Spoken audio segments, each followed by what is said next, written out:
Come on, man. It's Go for it, dude. It's Friday! Friday! Friday!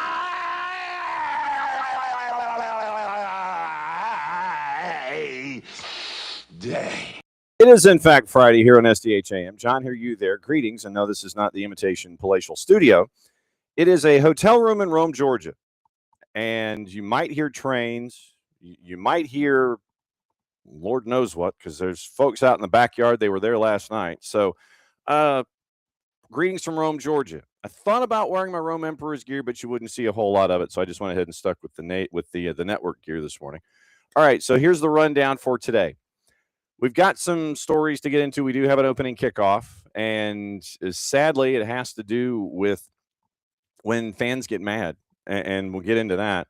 So that's opening kickoff this morning, and we'll get you ready for the weekend. We'll go back over what happened yesterday in Europa League, Europa Conference League, go over the news out of Messi and friends, because you've got to come out with your contract. You got to come out with your roster decisions within 48 hours of a match being final.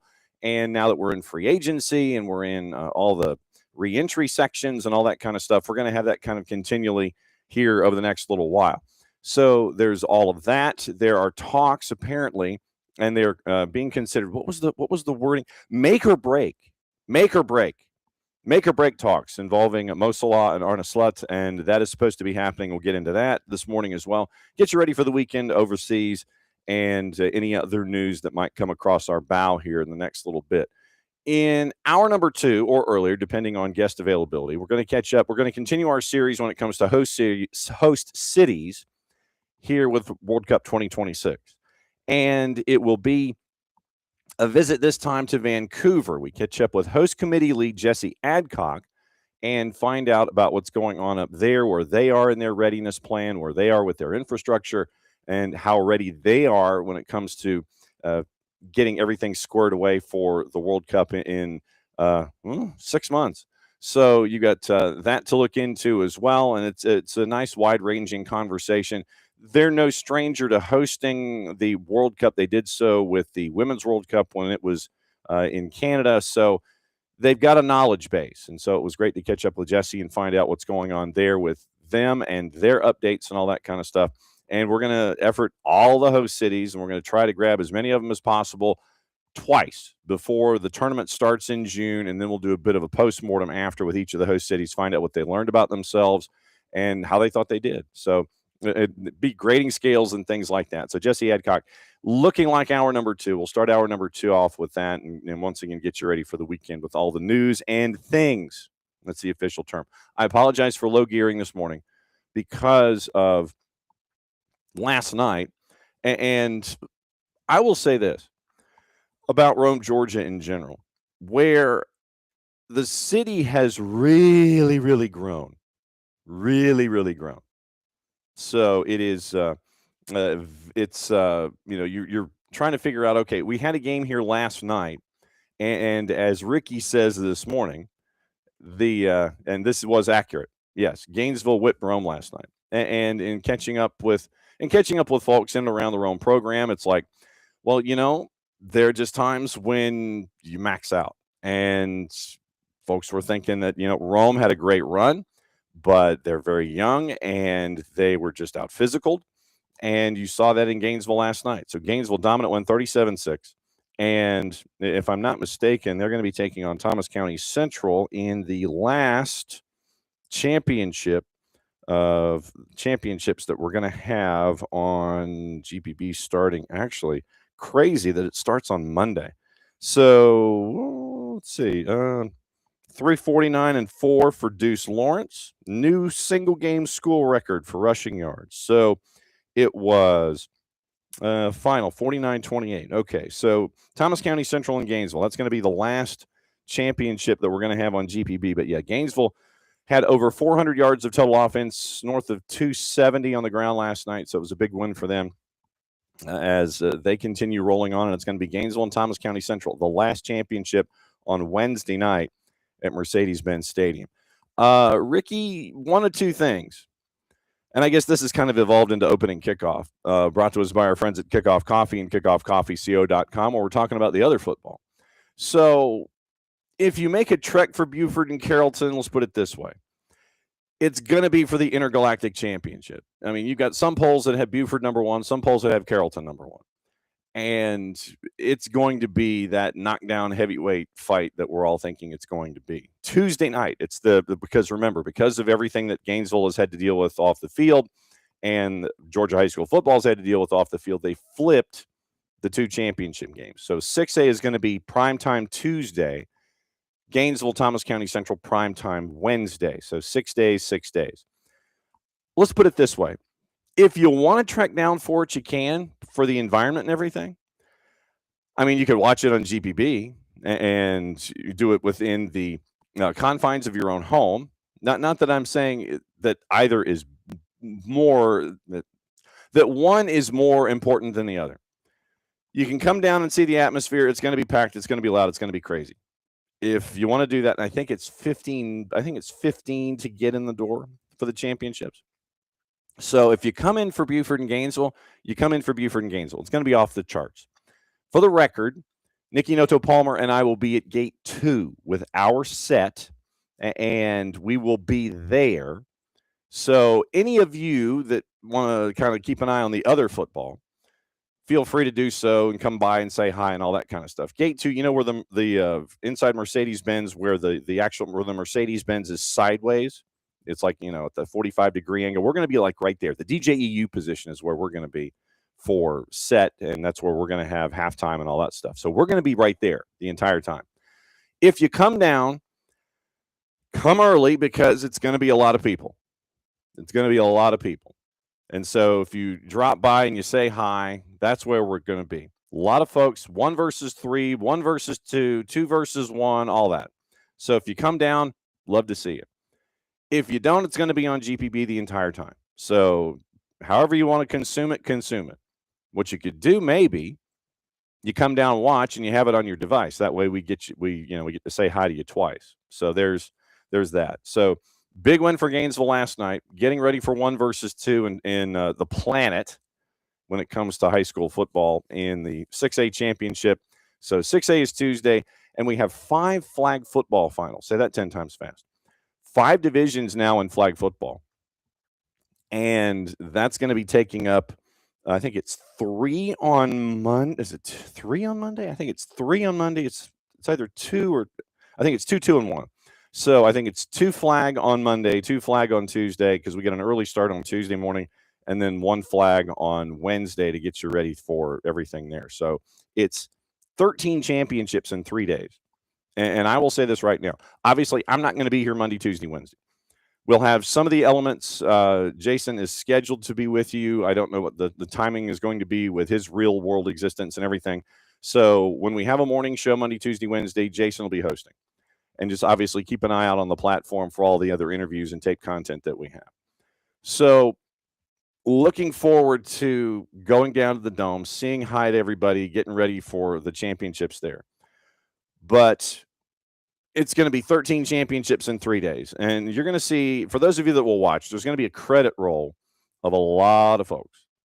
And it's going to be a lot of moving parts and a lot of moving folks and a lot of stuff. Maddie Cruz is actually going to be doing sideline for the private championships and the single A games. So you'll see Maddie early in the afternoons. She's going to be paired with Sam Crenshaw and Larry Smith. And so Maddie will be doing some sideline on GPB. I'll be hosting and doing sideline during flag. So you'll have the SDH component attached to the championships with high school football. So that's going to be the Super Bowl at GPB for 3 days, like 37, 38 hours of programming over a 3-day period. And it's going to showcase a lot of talented folks, flag football, on the field, coaching, tackle football, coaching, athletes, all the things, and everybody behind the scenes that makes it all go together the way that it does. So can't wait to do that. And that's, like I said, that's our Daytona 500. That's our Super Bowl. That's our Olympics. And that's going to be starting Monday. I think 11 a.m. I think is when the first one starts. So basically afternoon today, my voice goes into filibuster. I'm not really going to be doing a whole lot of talking, considering it was 30-something degrees last night in Rome across the street. And literally, I booked a hotel because I didn't want to drive. Game ended, programming ended at 11 o'clock.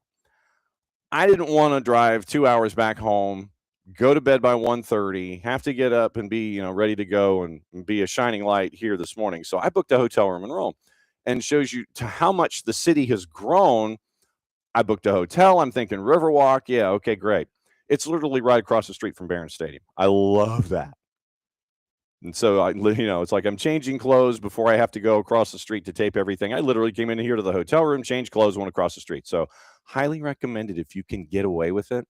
When you come to Rome and you got something at Barron Stadium or you got something downtown, the Courtyard, unsolicited, just from a convenience sake, the Courtyard Marriott right across the street from Barron Stadium. Loved every minute of it. Very, very, unwarranted hijacking. See now, all right, so let's do it the old-fashioned way here. All right, and I'm going to apologize because I only have the one device. My tablet's charging, and I've got my phone. So let me do this.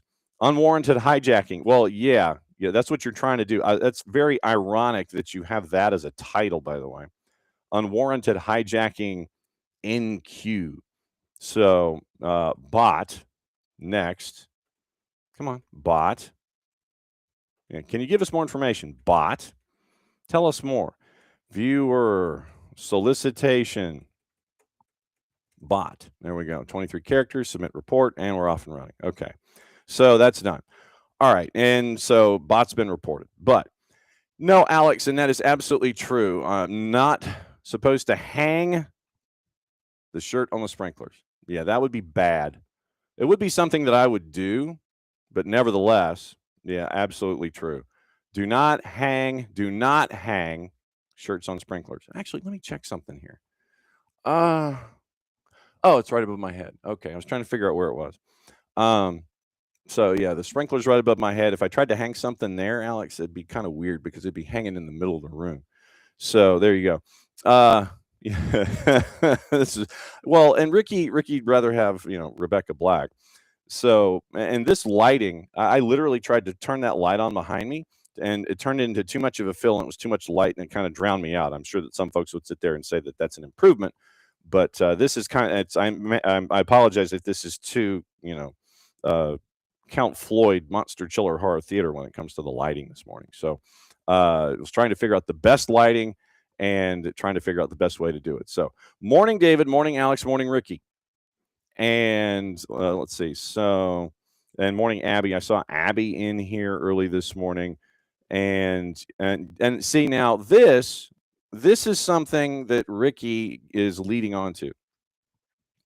Barry College, and for those of you, by the way, that you have where Barry is concerned. Barry's taking on John Carroll up here at Valhalla tomorrow at noon.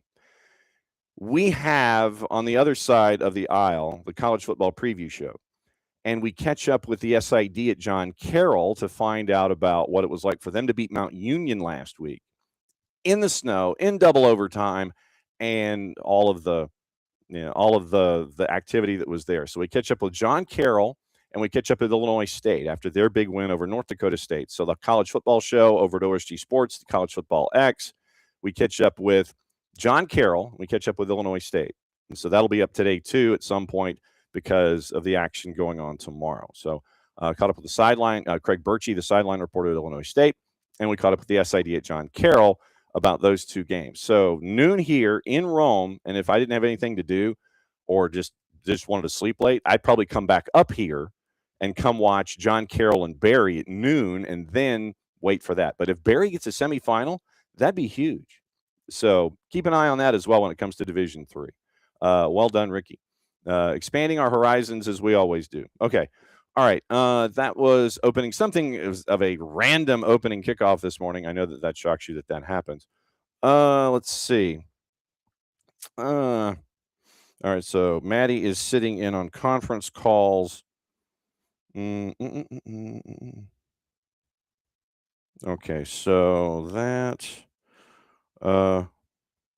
All right, so that gets Maddie started. All right, so opening kickoff brought to us by our friends at Kickoff Coffee and kickoffcoffeeco.com. I'm grabbing the QR code if I can find it quickly. There you go. There's your QR code. Start your day there at Kickoff Coffee and kickoffcoffeeco.com. Use the code Sucker down here 15. You get 15% off your purchase. They in turn take 10% reinvested into youth games, youth initiatives brought to us by our friends at Kickoff Coffee and kickoffcoffeeco.com. All right, so that's opening kickoff. Did you see this story?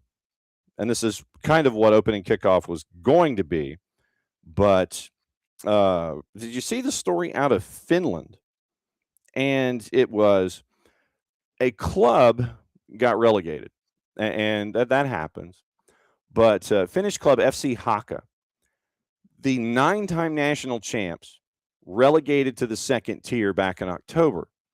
And so they finished second from bottom in the table in the top flight, and so they get relegated. So now they're in the second tier in Finland. I don't know if you've seen the pictures on social media, but they're scary. They went from a fire breaking out at the factory field, that's what they call the facility. Sunday night, you had a fire break out at the stadium. 94-year-old, 3,200 capacity home ground had one of the 3 stands burned to the ground in a suspected arson. So footage, you've seen the footage online if you just do an FC Haka search on social media, and you'll see the video that is there from it. So the entire stand goes up, and it's some scary stuff. So they now have arrests in the case. 3 teenagers, all under 15, have all been arrested. Local police confirming in a statement, one of them confessed to starting it. And so the fire, according to Wire reports and our friends at Talk Sport, fire began when an unspecified object was lighted, then fire spreads rapidly through one half of the stadium. Destroyed all of the 400-seat wooden stand as well as damaging the artificial turf. So they're going to have to replace the turf, and they're going to have to replace that stand. And so the trio, and this I thought was interesting. The trio are unlikely to face charges as they are below the age for criminal responsibility under Finnish law. Team confirmed the news in a statement. Chairman Marko Laaksonen revealed no people injured, unable to confirm the extent of the financial damage. And there were a couple of sentences there. Center Goals has the video on the 280 character app. Center CENTRE, Center Goals. And so we are not yet able to accurately assess the financial damage caused by the fire. Clearly, the effects are significant, and at least for a while, the club's operations will be hampered in many different ways. We'll need the support of the entire community to get back to normal everyday life. Haka revealed the incident won't disrupt preseason training. Statement added the pitch is now unplayable at parts because of the fire. Ali Huhtinen, chief executive, said it's shocking when you think about how important the factory field is in Finnish football. This kind of behavior where you don't care about other people's property is outrageous. Unfortunately, the world is like that, end quote. I didn't know right away when he was interviewed. He says, I didn't know right away what it was. I have camera surveillance on my computer. When I went to look and saw on the screen that the end stand was on fire. Frame of the main stand remains, and it'll have to be demolished. Procedure that the authorities and the insurance company will review the situation. And so now they've launched a fundraising campaign through the Finnish version of Grandstand, and donations going toward both rebuilding the stand, entering into a draw for match-worn jerseys, according to the club. I'm probably going to donate. Entering the season in last year's relegation round last year, came in last in the 16 mini league, condemning them to the first season outside the top flight since 2019. And in the past, in European competitions, they played folks like Liverpool, Fulham, and Rangers. So scary stuff out of Finland, where a stadium just, 3 miners decided to, put the stadium and have it go up in flames. And so because they are of an age below criminal responsibility, they may not be charged in the case. So we'll keep an eye on that as we go. But scary stuff this morning out of Finland now that we know the details on that. Okay, so as of a couple hours ago, it is Arne Slot. He says he's tight-lipped over Mo Salah and whether or not he'll return to the squad against Brighton this weekend. Future has been thrown into major doubt. We've talked about the interview, the post-game scrum that he had where he felt like he was being thrown under the bus. So punishment, Salah's not going to travel for Inter Milan. Liverpool wins. Adds to the intrigue. So with Salah, it's his last match before he departs for AFCON, and it could be his last at Anfield if you look at what happens in January. So Arne Slot said, I will have a conversation with Mo this morning.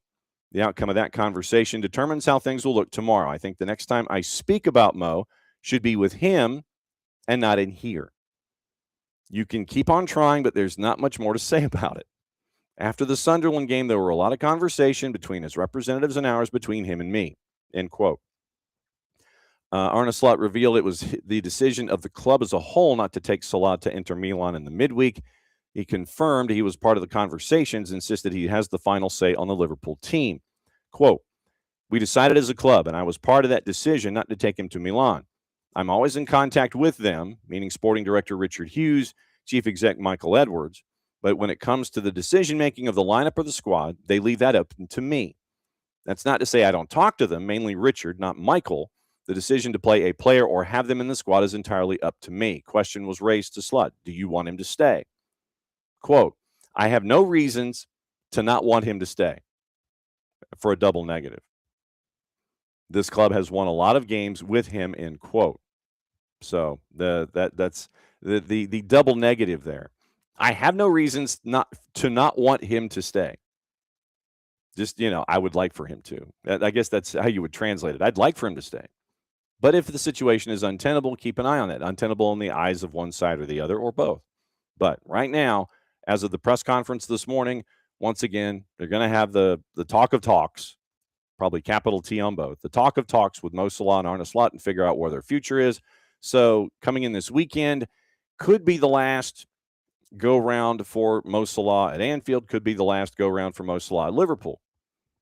And so that's the Palace intrigue that is attached to that. And so we'll keep an eye on that, obviously. And if there's any resolution that comes out of any kind of meeting or conversation or talks or anything like that while we're here this morning, obviously we'll break that down for you and let you know what the latest is when it comes to Mo Salah.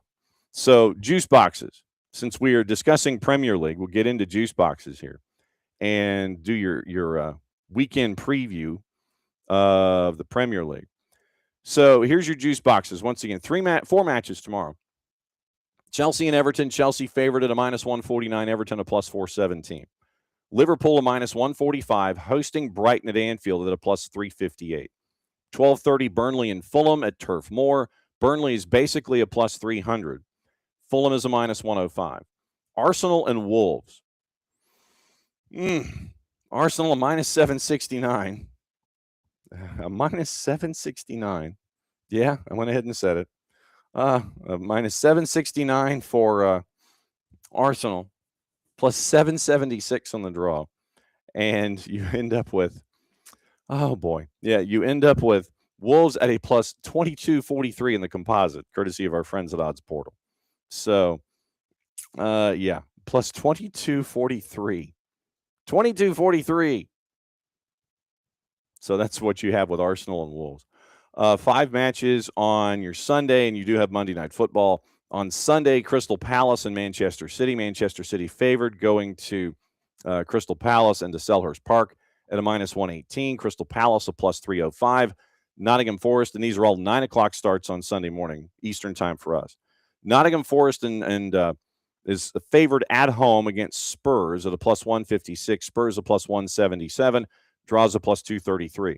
Sunderland, underdog at home as Newcastle comes to visit at a +235. Newcastle a +124, and your draw is a +231. West Ham, Aston Villa, the 4th match at 9 o'clock. It is West Ham at a +268. Aston Villa is a +102. Draws a +252. Brentford and Leeds is Brentford favored at the G-Tech at a -105.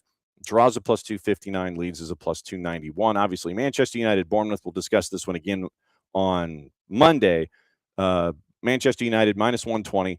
Bournemouth a plus 290 heading to Old Trafford, and your draw is a plus 305. Standings, by the way, and to not to wonder why Wolves is a plus 2243 in the composite, but Arsenal on top, but they're only 2 points ahead of Manchester City, 33 points to 31. Manchester City's won 3 in a row. The unbeaten run for Arsenal stopped last time out. So 2-point difference.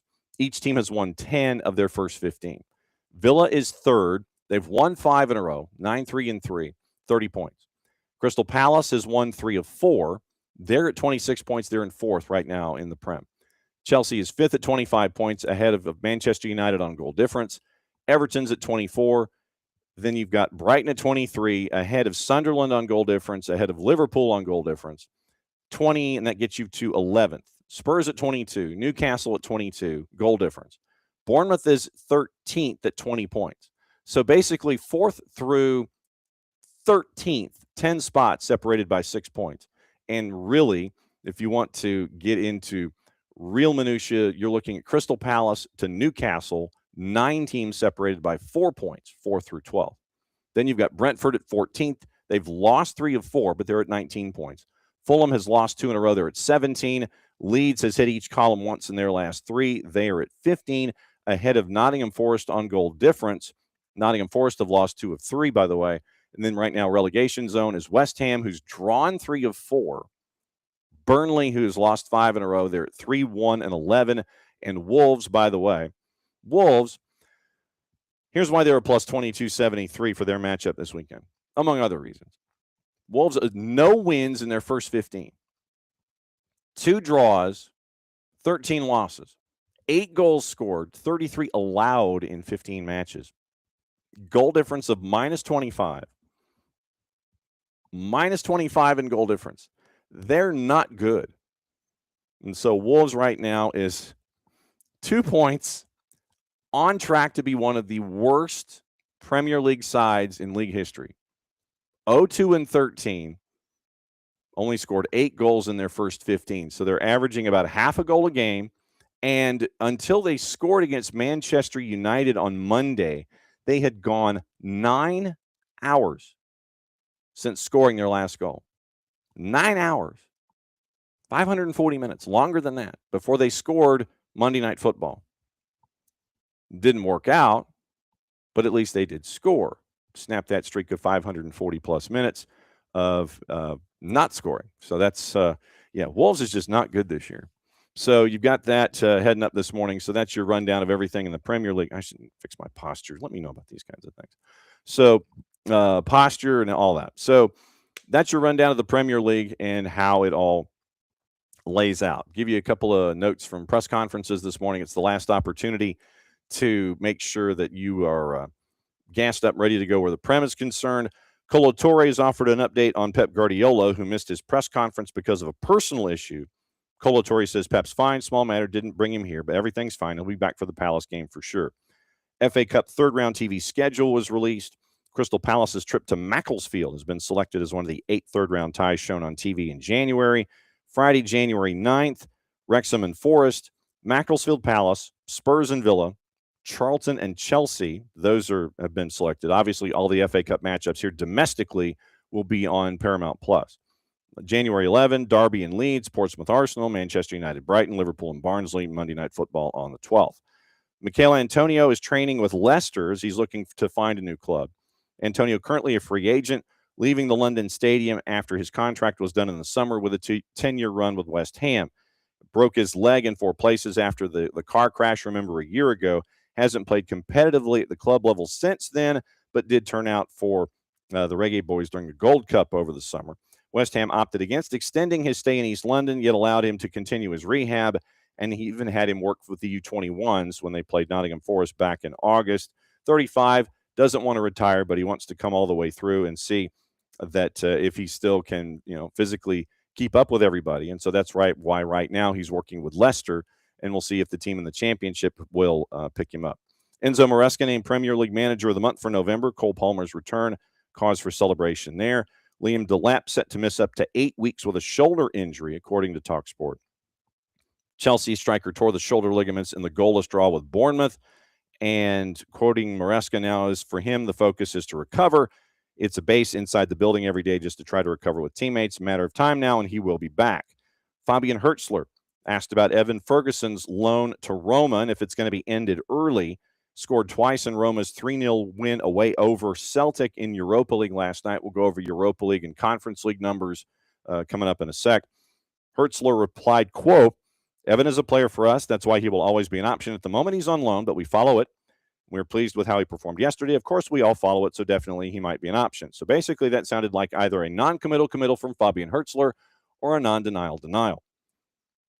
Mikel Arteta has rejected claims he would consider selling Gabriel Jesus next month. Quote, I don't consider that, especially with the situation we have right now. A lot to offer the team. Proved that straight away in the first minutes he was available to play. He put so much to be in this position again. Now is the focus for him to be with us.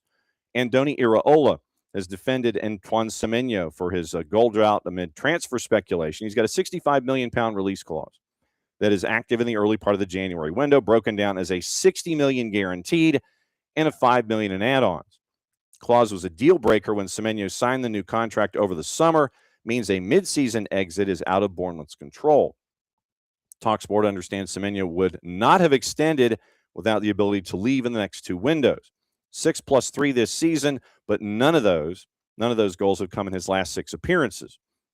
Quoting Iraola, we cannot only analyze the numbers. He's not our number 9. He's a winger, gives us a lot of goals, a lot of assists, gives us chances. Normally, biggest threat against Chelsea the other day. I don't feel the speculation, meaning it, because the quote was, I don't feel it, meaning the transfer speculation is affecting him a lot. When you hear your name every day in the news, you have to deal with the situation. I think he's committed. I haven't seen a lot of changes in him.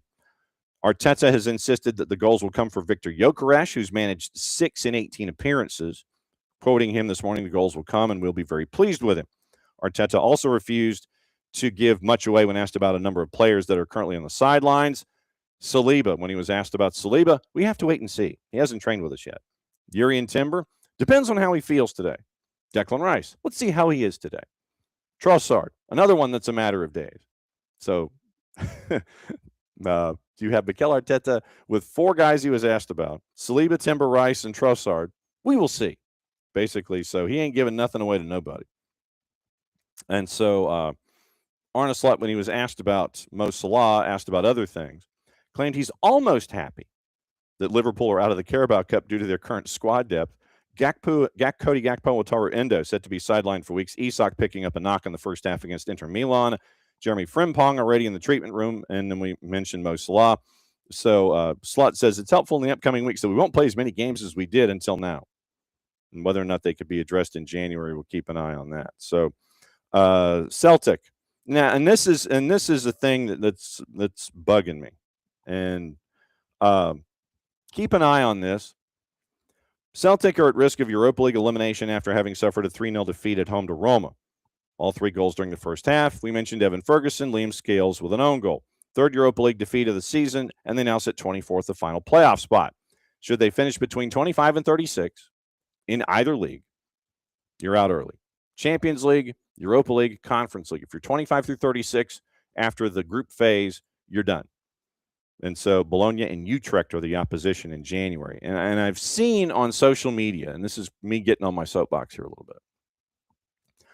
I've seen on social media fans, and we all know about how rabid they can be. And if Jarrett joins us in hour number 2, we may circle back to this idea. People are already jumping on Wilfried Nancy and how bad a hire this was and how this was an awful idea and he doesn't know what he's doing and all of these things. I know that surprises you that you would have, folks jumping on Wilfried Nancy. He walks in the door. We had the conversation with Chris Doran earlier this week about Wilfried Nancy and the opportunity and how Celtic was a bucket list item for Nancy and he wanted to go there. And if he was to go back to Europe, that would be one of the places that he would go. After a handful of matches, obviously the world is falling down. This was the worst hire known to mankind. And you're seeing a lot of this on social media. No patience at all from the Celtic fan base. This either had to work from absolute jump or it was an absolute failure. And Celtic fans live in the extremes, except for Jarrett, who Jarrett, with his knowledge base with Wilfred Nancy, knows what is happening with Wilfred Nancy. Boom. But you're already seeing social, and this is from even like pundits and writers and everything. And so it's annoying as all, bleepity bleep, that you're already seeing folks sitting there and ishing all over Wilfred Nancy after he's basically been there for matches for a week. It's rabid, it's silly, and I will guarantee you that once Wilfred Nancy gets the investment that he needs, because he's having to do this with a roster that was poorly constructed in the first place. And so having to take that roster mid-season with European competition and have to try and turn it around to have it be what his reflection of the sport is, it's going to take some time. But you end up with all of the fans at Celtic that are the rabid ones sitting there and going, oh my God, this was so bad, this was so bad, this was so bad. So keep an eye on this, because we're seeing it already where fans are ishing all over Wilfred Nancy. And it should really piss you off, because what you will have is you will have all of the stereotyping going on. Oh, he coached in America. Therefore, American coaches are ish, and they should never be hired or considered or anything like that. Yes, let's get Sam Allardyce back in. How'd that work? It wouldn't surprise me if Sam had sent resumes and all those other kinds of things that way as a part of the process with Martin O'Neill. Martin O'Neill comes in. He knows he's going to be a caretaker. That's it. I think that if you had Martin O'Neill come in and say some cool stuff to back up Wilfred Nancy, I think that'd be great. I don't know if that's going to happen. But Wilfred Nancy's already getting ished on. And, literally 2 matches, and there haven't been any goals. And, oh, my God, the sky's falling. Holy crap, everything's wrong, all of that. Yeah. So that's where we are with Wilfred Nancy. So speaking of Europa League yesterday and Conference League yesterday, and we'll go over the standings here as well. So Villa beats Basel, so it was a homecoming for I'm blanking. Who is it? Unai Emery. 2-1 win for Villa. They were favored. Fenerbahce with a win. Bologna with a win on the road at Celta de Vigo. Roma once again freaking everybody out. They were favored going in at a plus 137. They got the win at Celtic 3-0. Porto, big favorite, they won. FCSB in a shootout with Feyenoord, 7-goal thriller. Feyenoord was the favorite. FCSB was the underdog at a plus 367, got the win. Freiburg over Salzburg, big favorite. Lyon over Go Ahead Eagles, big favorite. Panathinaikos Pilsen, draw, plus 227. Real Betis over Dinamo Zagreb, favorite on the road. Ferencvaros favored, beat Rangers. So both Rangers and Celtic lose yesterday. Nobody's happy in the country, except for maybe Hearts and everybody else. So Rangers lose at Ferencvaros. Roma beats Celtic at home.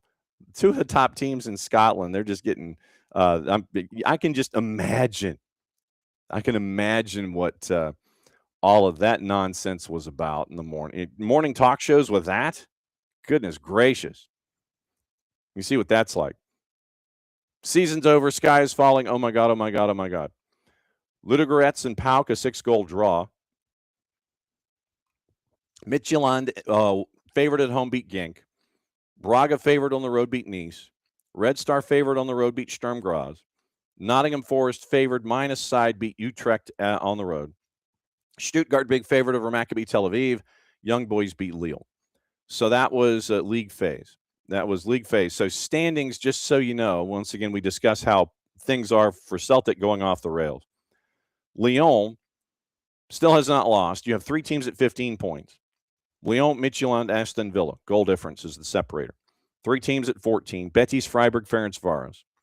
Braga, Porto at 13. Stuttgart, and the top 8, your automatic qualifiers for that next round. They get to sit and wait with everybody else. They get to sit and knocking each other around.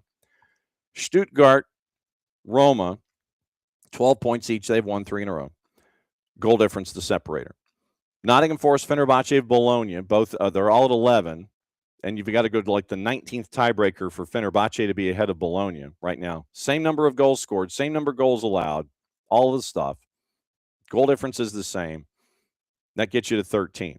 14, Victoria Pilsen, they're at 10. Goal difference with them, Panathinaikos, Genk, and Red Star.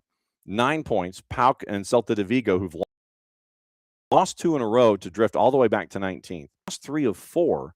They're at 9 points. Their goal difference is at +3, and the number of goals scored is your differentiator with PAOK, Celta de Vigo, and Lille. Young boys in goal difference far inferior. That's why they're in 21st. Braun is 22nd. Ludogorets, Celtic, Dinamo Zagreb, and Dinamo Zagreb first out, along with Basel, FCB, Go Ahead Eagles, Sturm Graz, Feyenoord, Salzburg, Utrecht, Rangers, Malmo, Maccabi Tel Aviv, and Nice. Nice, by the way, 0 for 6. They've only scored 4 goals in Europa League. And so, yeah, look for them to be out when we get out of the league, the league phase. So now, next up, next week is a new round in Conference League, but results in Conference League, just to give you the greatest hits of some of the teams that we look at on Monday nights. Strasbourg in a big win for Liam Rossignol. Knocks off, of course, Aberdeen, beating Aberdeen, favored at Aberdeen on the minus side. They get the win. Shakhtar wins on the road. KUPS Lausanne a draw. Poznan Mainz a draw. Lincoln Red Imps with the big upset at a plus 535 at home get the win. Rakov Shestakova favored, 1 at home. SK Rapid Vienna and Ammonia Nicosia, they were both within the margin of error, so it could have gone either way. Road team won, slight favorite. Rijeka gets a win on the minus side. Crystal Palace won at Shelburne. Breidablik over Shamrock Rovers, they were favored. AZ Alkmaar favored, wins. Fiorentina favored at home, wins. Draw with Häcken and Larnaca. Rayo Vallecano wins on the road, they were favored. Upset, slight. Legia Warsaw, they're awful. They are next to last, I think, in the league right now, and you can watch the Ekstraklasa on Fanatis at fntz.co/soccer down here. BN has added the Polish league this year. Legia Warsaw is awful. And they lose on the road at Noah. I don't even know who Noah is. Oh, Noah Legia? Okay. So all right, we're gonna do a quick soccer over there look at Noah. FC Noah. They are Armenian. Founded in 2017 as FC Artsakh. But they are currently FC Noah, based in Abovyan, founded in 2017, and they are the champs, the reigning champs of the Armenian Premier League, coached by Sandro Perkovic. Capacity of the stadium, 3,946, an 8-year-old club, and they got a big win yesterday over Legia Warsaw. So big win for them. Congratulations to our friends at the Yerevan Armenia Football Club Noah. And so they have, I'm just checking the roster, a lot of Armenians. They have Gudmundur Thorarinsson on defense. So they have an Iceland defender. They have a Ghanaian defender. They have a Brazilian forward, Dutch forward, Imran Ulad Omar, Takuto Oshima in the midfield. You have a DR Congo keeper in Timothy Fayulu. You have, Gustav Sangare, who is Burkinan. I think that's the proper term, but from Burkina Faso. You have Nardin Mulahisunovic from Bosnia-Herzegovina. There's some Portuguese there, Portuguese players that are there. You have a Guadeloupe player, Nathaniel Santini, Marin Jakolic, forward out of Australia. Croatia, you have Cameroon, you've got Russia, you've got France, you've got Armenia. So a lot of Armenian players, but the current Armenian champ gets the win yesterday over Legia Warsaw. That's how bad Legia Warsaw is right now. Samsunspor loses. They were a dog at home to AEK Athens. Skengia, within the margin of error, they won yesterday. And Craiova loses to Sparta Prague, who are favored on the road. So get you into the standings in Conference League. Strasbourg up top at 13 points. Shakhtar with 12. Rakov Shestakova with 11. AEK Athens ahead of Samsonspor on goals scored. Sparta Prague on goal difference. Raya Vallecano on goal difference. Mainz on goal difference. That's your top 8. 9 points to get you to 9 through 24. Crystal Palace, Larnaca, who's drawn 3 in a row, and Fiorentina. A lot of folks at 9 points. Celje and AZ Alkmaar. Differences in goals scored and goal difference get you to 14. You have 1, 2, 3, 4, 5, 6 teams at 8 points. Once again, goal difference and goals scored takes you through Rijeka, Omonia Nicosia, Lausanne, Noah. FC Noah, your Armenian champs with that win, they rocket into the play-in spots. They go from being out to being in if everything stopped today.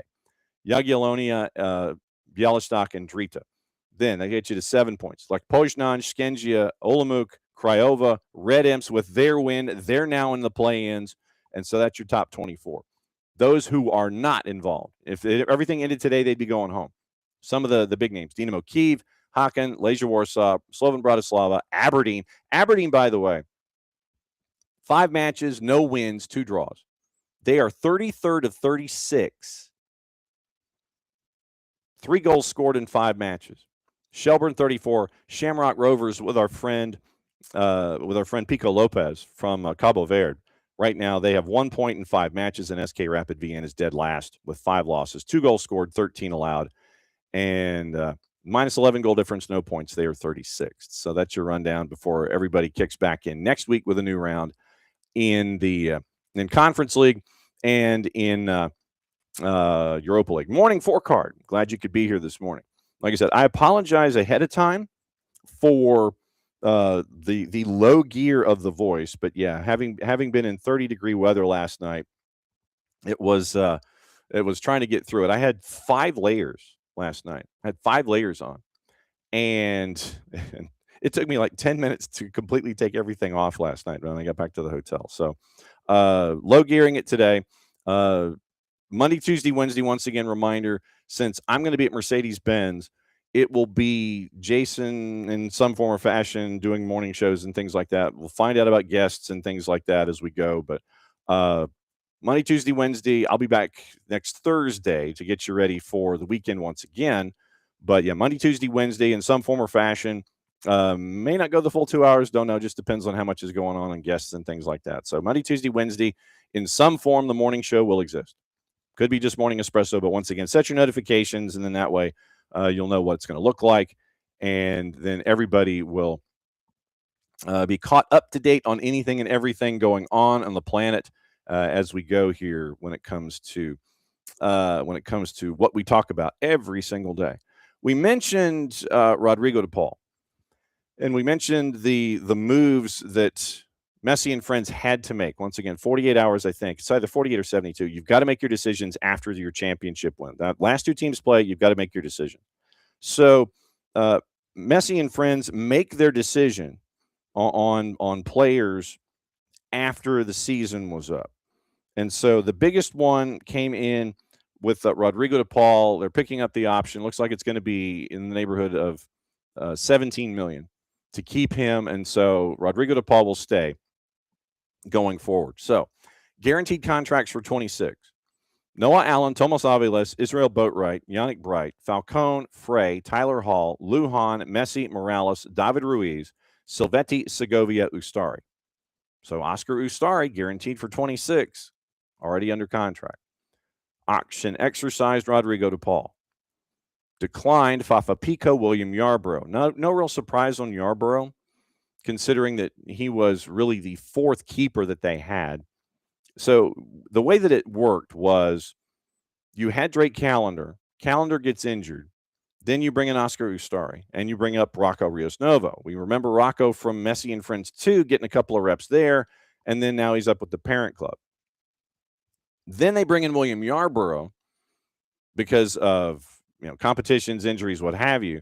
Yarbrough was the guy who was in the keeper kit when Messi and friends won the championship. You see everybody either sitting or standing before they raise the trophy. Yarbrough was the guy in the keeper kit low left. I'm going to check his minutes here in a second, but William Yarbrough comes over. He spent time in Liga MX before he had time in Colorado, but yeah, he was just he was just sitting at Inter Miami. So no real surprise the option was declined. I'm intrigued about Fafa Pico. I want to see, if you put Fafa Pico in a position where he can succeed, you saw what he was able to do. Ryan Saylor out of contract. Cello Wagant's loan has expired. And the club makes a notification. Ongoing negotiations with Alan Obando, whose loan has expired. Rocco Rios Novo, whose loan has expired. Luis Suarez, who is out of contract. Baltazar Rodriguez, whose loan has expired. And Tadeo Allende, whose loan has expired. Once again, it is being looked at. River Plate is looking at Celta de Vigo to see if Celta de Vigo and Inter Miami, they don't agree on anything. And then we'll find out if Allende is going to stay. The club recently and once again announced a new contract for defender Ian Frey. So those are your decisions with Messi and friends. And so that's where their current contracts and negotiations and statuses are all hanging out right now. Dom Kinnear, it was announced yesterday by FC Cincinnati. He is not going to return to the club. He is going to move on after 4 seasons. And the club announces that. And they're going to immediately begin the process to add a new assistant coach to the staff. Yesterday, we mentioned what was going on with the city of Vancouver and the Whitecaps. And we've been discussing the Hastings Racecourse project. And that has been away from BC Place, where you can get 54,000 in. And you remember Hugo Lloris talking about the turf and all that kind of stuff. So City of Vancouver has been looking, and remember, this is a team that is also still for sale. Team that makes it to the last game of the year, wins the Western Conference. They're probably going to hang a banner, but they're still for sale. Don't know how many folks are active in pursuing the Vancouver Whitecaps, but they are still for sale right now. And with all the moves they made, they get to the last game of the year. But as the conversations you've heard from Don Garber, the commissioner of Major League Soccer, that this is what Vancouver needs. Vancouver needs their own barn. So yesterday, they have the press conference that we talked about. So City of Vancouver and Vancouver Whitecaps have signed a memorandum of understanding to enter an exclusive negotiation period through 26 to explore a new stadium and entertainment district at Hastings Park, live, work, play. The agreement marks, and this is from the Vancouver release, the agreement marks a significant step toward creating a world-class sports and cultural destination for residents and visitors. The MOU establishes an exclusive negotiating period through the end of the calendar year 26. City and Whitecaps will work collaboratively to negotiate terms for a ground lease, including stadium design, financial terms, community benefits for the proposed development. Quote from Mayor Sim. Then you have a quote from Axel Schuster. Proposed lease area is within the current Hastings Racecourse footprint, which includes space recently used for racecourse and casino operations. City will retain ownership of the land at the Racecourse Park. Both parties also recognize the Tsleil-Waututh Nations agreement to purchase the casino business currently operating on site. So you have First Nations involved with the casino part. City has got the Hastings Park real estate squared away to try and develop the stadium there as a part of this. Project will undergo all required regulatory approvals and public processes, including zoning and development applications. City and Whitecaps committed to transparency and engagement throughout the planning process. Next steps include preliminary planning and design proposals and intensified negotiations for a potential ground lease. So the fact sheet, they give you the link to the fact sheet and to the MOU. So key facts. Land remains public. City owns it. City's going to retain ownership of Hastings Park. Once again, all of next year is your negotiating period. Exclusive negotiations. Stadium funded by the Whitecaps and partners, if any, and any city financial contribution requires council approval. That's key. So it's got to be the team that's going to foot the bill. But if they ask for city help, then that means that the city council has to approve it. So keep an eye on that part of this whole thing and how much they're looking for the cost of the facility. Underlying idea, once again, remember, team is for sale. So the team has signed this, that they have this MOU, and you have right now, the way that it's laid out, stadium funded by the Whitecaps and partners, if any. for a team that's for sale. I want to know how much this project's planning on costing. I want to know what the team / partners are willing to invest. I want that first number early in 26 when everybody comes out with the models and the VNRs and things. I want that number. I want to know what that number looks like. And then as we go through 26, especially as we get into this part of the calendar, that MOU, that exclusive negotiating window starts to fade away. What does the team say about how much aid they're going to need from the city going forward? So keep an eye on that over the next 12 months. Regulatory compliance. All decisions must comply with the Hastings Parks Trust. City bylaws undergo required regulatory approval process. So it's not a final decision. MOU is a starting point for negotiations, not an approval to build. This is written by the city.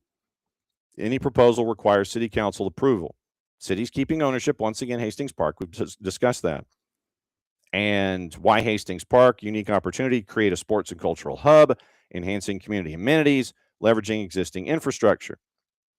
The MOU does not require or trigger closure of the racecourse or casino. Interim uses can continue during negotiations and beyond until a new lease begins or an earlier agreement to terminate such uses is reached. And once again, both parties acknowledge Tsleil-Waututh Nation's agreement to purchase the casino business currently operating on site. City supports TWN's operation. Whitecaps will not oppose the interim uses. Negotiations continuing through 26. Updates shared with council, public as the process moves forward. So obviously they discuss the jobs, boost of the economy, new community spaces, and transforming Hastings Park. So that's the fact sheet that was given by the city and by the Whitecaps. And so also there is a decision. There's land use negotiations. There is an MOU. So let me click on a couple of these things. Okay, so they have in Schedule A, they do have the layout of what the stadium would look like. I'm going backward. The appendix has the MOU, which has confidential written across it, so we're not going to be discussing it. And so then the decision, once again, land use negotiations, Heritage Park, or for a Hastings Park, council approves it, legally binding MOU as of December 1st of this year, goes through the end of December next year.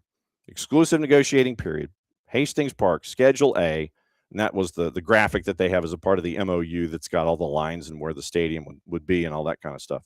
So MOU for construction operation, new stadium, entertainment district, authorized director of real estate services to sign and deliver the MOU on behalf of the city.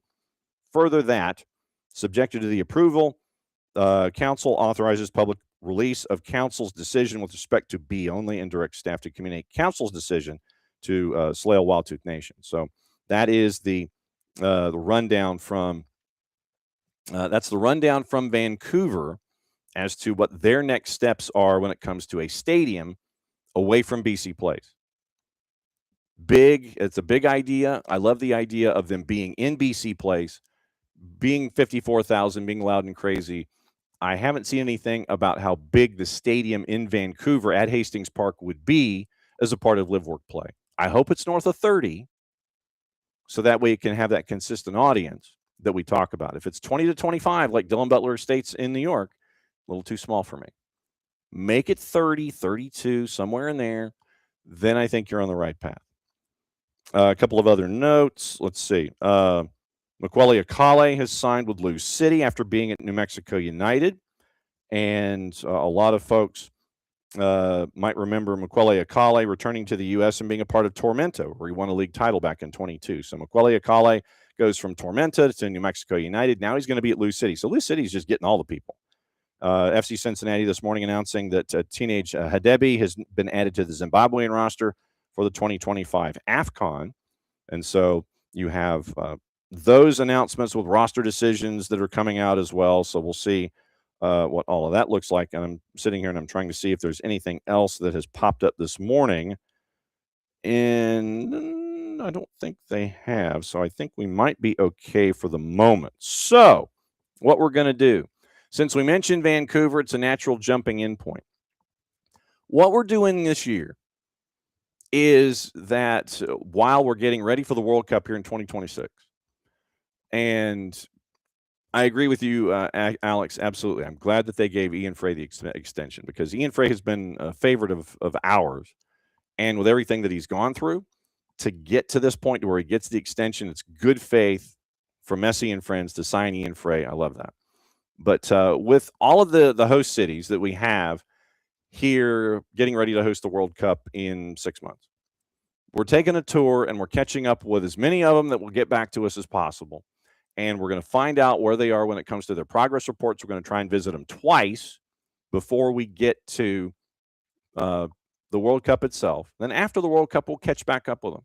How'd you do? How do you think you did? What'd you learn? Those kinds of things.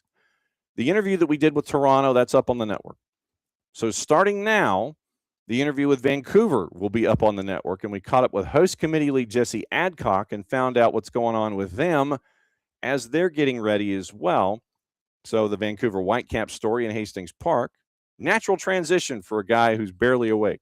He's doing okay in hour number 2. So here's our conversation with Jessie Adcock, where we find out where Vancouver is as they're getting ready to host the World in 2026. So it's, once again, really informative, and it's a good comparison as we go here. How's this city? How's this city? How's this city going? So we get to find out this time with our friends in Vancouver. So, Jessie, I guess my first question is, it was a big reveal yesterday. It was the first park where there's going to be practices and things like that. What was it like to finally see grass laid and purpose there and sprinklers and the whole thing? It was a big day for you. What was it like out there?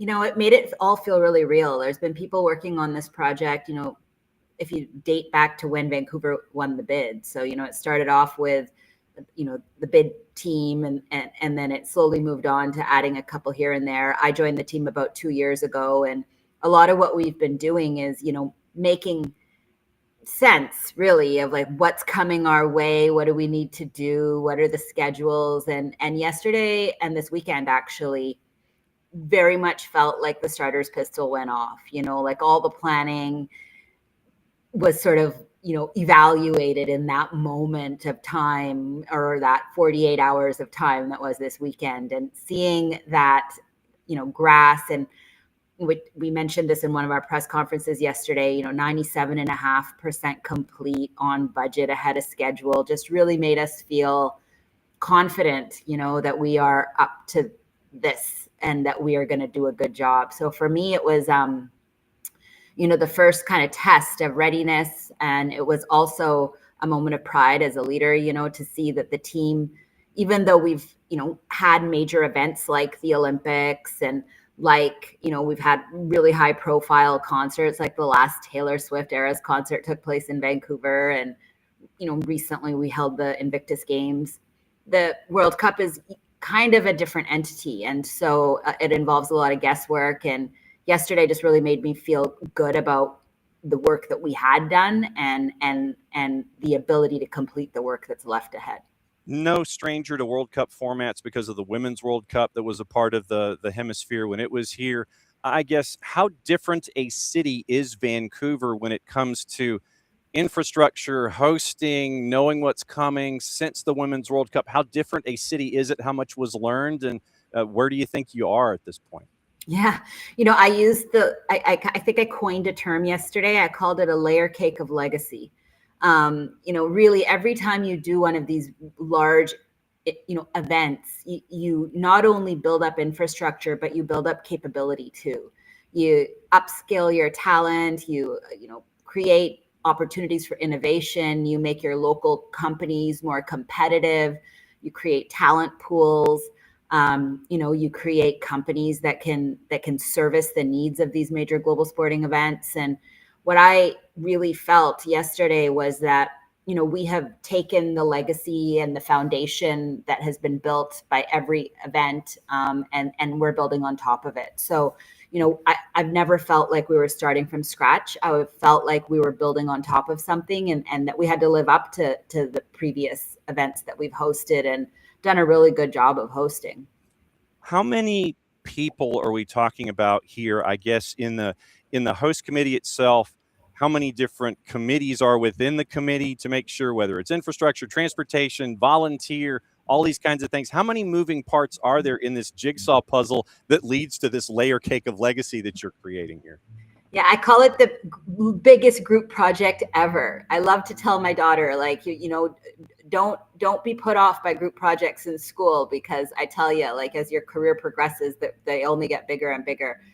Look, this is probably the most interconnected project ever. You have a number of moving parts, and you're going to talk to all the host committees, and you'll see that they're all kind of, made up a little bit differently. But the kind of the standard components is that there's FIFA, who is a large central player in all of this, and they have their sort of event oversight, and then we, the local host committees, are obligated to create similar circumstances in each one of the 16 cities. We've all signed up to these host city agreements that have, a set of guidelines that need to be adhered to. And ultimately, people coming from overseas, if they decide to pick 2 or 3 cities, you want to make sure that they have a World Cup experience, right? Not a local city. I mean, obviously, we want to have the city there too, because that's why we do these things. We want to create tourism legacies as well.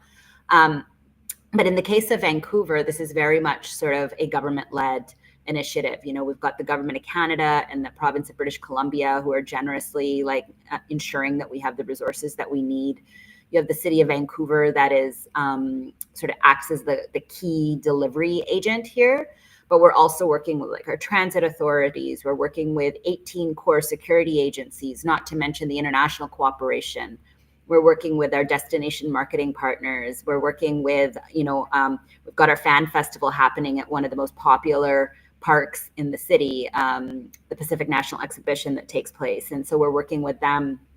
And then, I would say that, the host committee, you nailed it. It's all of these work streams. So, there's myself, I lead the team, but the team is a number of leaders who have tapped in a combination of, businesses that excel at doing this, event production companies and entertainment companies and sporting companies, legal firms, like procurement companies, finance companies. And then we have all of the internal structures as well. We're organized around work streams, and our big ones are fan festival, mobility, safety and security, those types of things.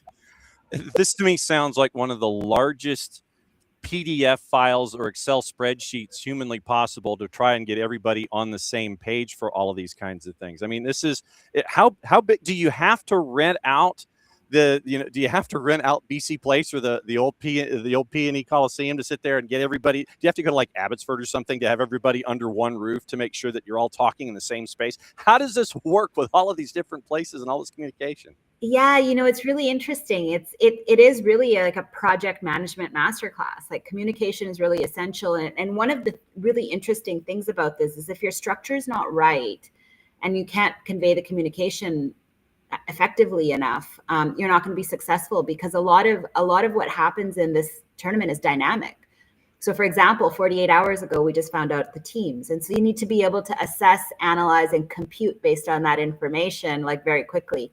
I feel really good about the team structure we have. We have a number of different forums where people are kind of regularly meeting, and, thanks to modern technology, sometimes we get in a room and sometimes it's hybrid.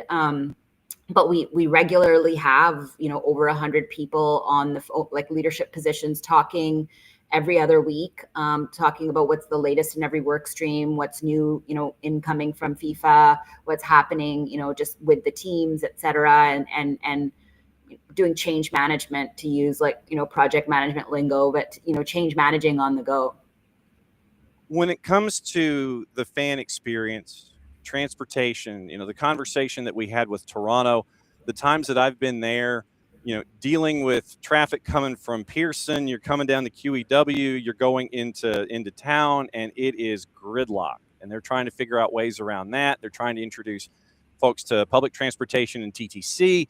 For those that aren't familiar with Vancouver and transportation in and of itself, what is the plan to make sure that everybody's getting to the P&E for FanFest, getting to BC Place, and making sure that while there is traffic, which is understood, it's not overwhelming to the infrastructure and to security and all these different things to make everything go as swimmingly as possible. Lucky for those coming to Vancouver, I mean, we are often referred to as one of the most sort of advanced active transportation networks in North America. You know, our local transportation engineering teams here in Vancouver have been trying to get people moving in active transportation methods rather than vehicles for a very long time from a policy standpoint. So we have a really, really robust SkyTrain system. We have commuter rail system. We have a really, really good like our transit system is very effective, and it's very full, and it's very well used. And so working with TransLink, which is our authority here, we've been planning around sort of our match dates for a long time. We also have a committee that involves, you know, British Columbia Ferry Corporation, our airport authority, our provincial government, like the equivalent of the Department of Transport, those types of things. And we've all been working really hard to make sure that whatever we can do to ease, you know, the movement of people, whether it's from the land border, through our cruise ship terminals, or through our airport, that we are thinking ahead, you know, understanding where the hotels are, what the patterns are, what time people will be coming, the movement into matches, out of matches. We've been doing some pretty great modeling. And then to supplement our, you know, already robust transit network, you know, we are very much a ride share community, a shared bike system. It's a Rogers biking system that's sponsored by them, and then Lime Scooter, and our cycling network is really great too. So our key message to people is don't drive, you know, take the transit system. It'll get you there and back much faster. Do you have conversations with other host committees about question and answer, bouncing ideas back and forth? Is it a three-dimensional kind of a thing where you're asking advice, getting advice, that kind of stuff? Yeah, for sure. I mean, I think we have to. Some of the problems, or maybe not, that's the wrong word. Some of the questions that we're answering are novel, right? Like these are things I don't think we've done a 16, if I'm mistaken, city coordinated North American event before. I think it's the first time. And also we're operating within the same guidelines provided by FIFA. We're really close with Seattle, for example. We talk to them a lot. We're very close in general, both culturally, from a geographic perspective. There's lots of, you know, concert happens in Seattle, you see Vancouverites going down there, and likewise people coming up from Seattle to go skiing at Whistler, what have you. You know, we have a label for that. One of the things we hear often is, you know, there's 7 matches in Vancouver and there's 6 matches in Seattle, but oftentimes you'll hear there's 13 matches in Cascadia. Yep. You know, and so people see it as a bit of a cluster of matches. We're really close with Toronto, obviously one of the only other the only other Canadian city. We talk to them all the time, you know, and obviously we share national interests as well. And then, you know, FIFA does a really good job of bringing all the host cities together a few times a year, where we sit in the large rooms and we share and ask questions and get to talk to one another, and then also have, you know, one-to-one meetings with FIFA. And it's a well-structured system to enable information sharing. Jessie Adcock, host committee lead for Vancouver, getting ready for the World Cup in 2026, hanging out with us here on the SDH network. I know somewhere in your office, and this is a question that is a universal question that I ask everybody. I know somewhere in that office, there is a to-do list. and it's either on an Excel spreadsheet, it's a document, it's like a Google Doc, it is maybe on one of those big 6-foot by 8-foot dry erase boards that I didn't see in your office earlier today, that's off in a corner someplace, and it's got a bunch of different colored marker, and it's got a bunch of different lines and squiggles going all over the place. Where is that list? Where is that to-do list between now and June? And what do you think the next thing that you can cross off that to-do list is as your preparation gets right to 0 hour in June when it comes to Vancouver and the World Cup? Well, I can tell you exactly where we are on the plan. We just crossed the draw off, and now what happens is calculus, you know, equations that have been sitting there and scenarios that we've been modeling. We can now actually plug the variables in. You know, we can plug in what our match times are, what our teams are, and start to actually refine our kind of more broad plans. Yeah, I mean, we have a robust set of information. We have risk registers, we have issue registers, we have traffic pattern models. We have data around, I guess up until 48 hours ago, anything is possible. Mm-hmm. And so up until this point, the goal was just be at the moment in time where now you're ready to plug the data in and then let the math happen in terms of, okay, now we know that the first match is a 9 p.m. match. That's a very different model than it could be, which is, on Friday going into the draw, our models were, it could be anywhere between 12 and 8 p.m. So, we were thinking we could have a noon start, a 3 start, a 6 start, and then in the end, we've ended up with, we know exactly, we've got a 9 p.m. start, we've got a noon start, we've got a morning start. And so where we go now is we take all of that stuff, we plug in the numbers, and now we can actually spit out some more accurate forecasts. And I feel like the team was ready for this moment at this moment. It's not, I never got the sense, and I don't have the sense that we weren't ready. We were basically like, okay, like catcher's gloves, probably wrong sport, but like we were ready, for this to happen. And so now we're ready to go. And the next few months is really going to be dropping all the planning that no longer has a place and going with the models that do. When it comes to capital investment, whether we're talking local government, provincial government, Canadian government, how big a number are we talking about here? How much investment has been made to make sure that Vancouver as a host city is going to be what it needs to be across the board? And I'm talking, I guess, everything from infrastructure to stuff that's in place that needs to be renovated, new things that need to be constructed. How much of a capital investment has there been so far in the Vancouver properties? Yeah, so I love that question.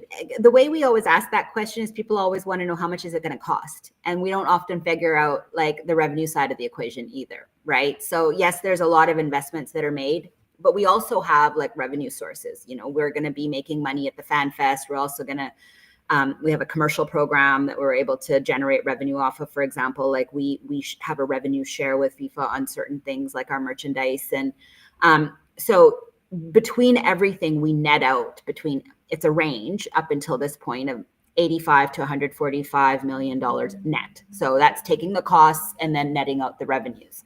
So, I mean, that was the predicted bottom line.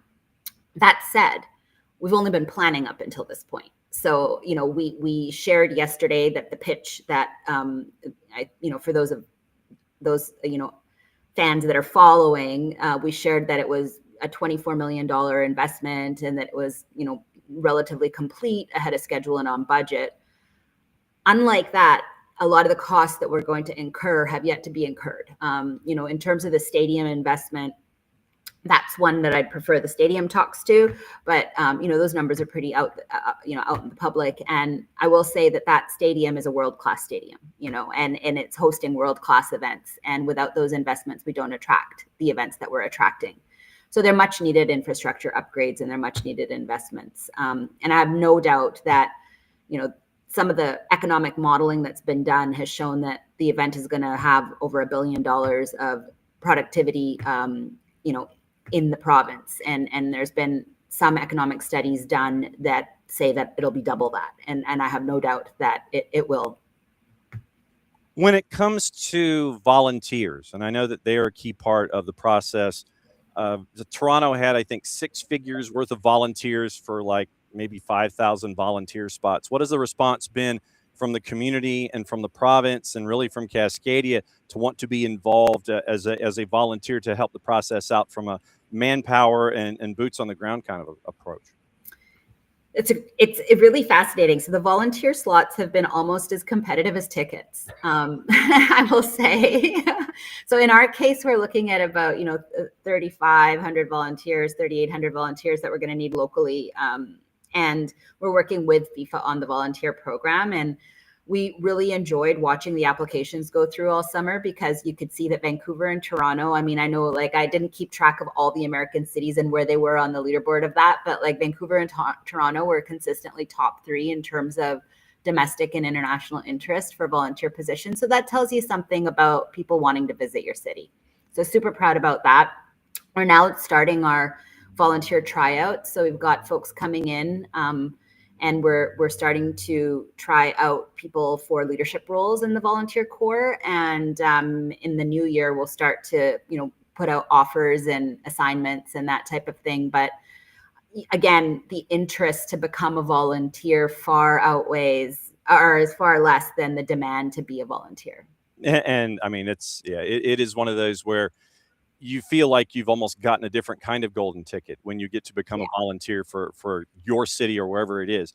For someone who's never been to Vancouver and they're interested, they're trying to figure out, okay, where can I go that's a host city that I've never been to?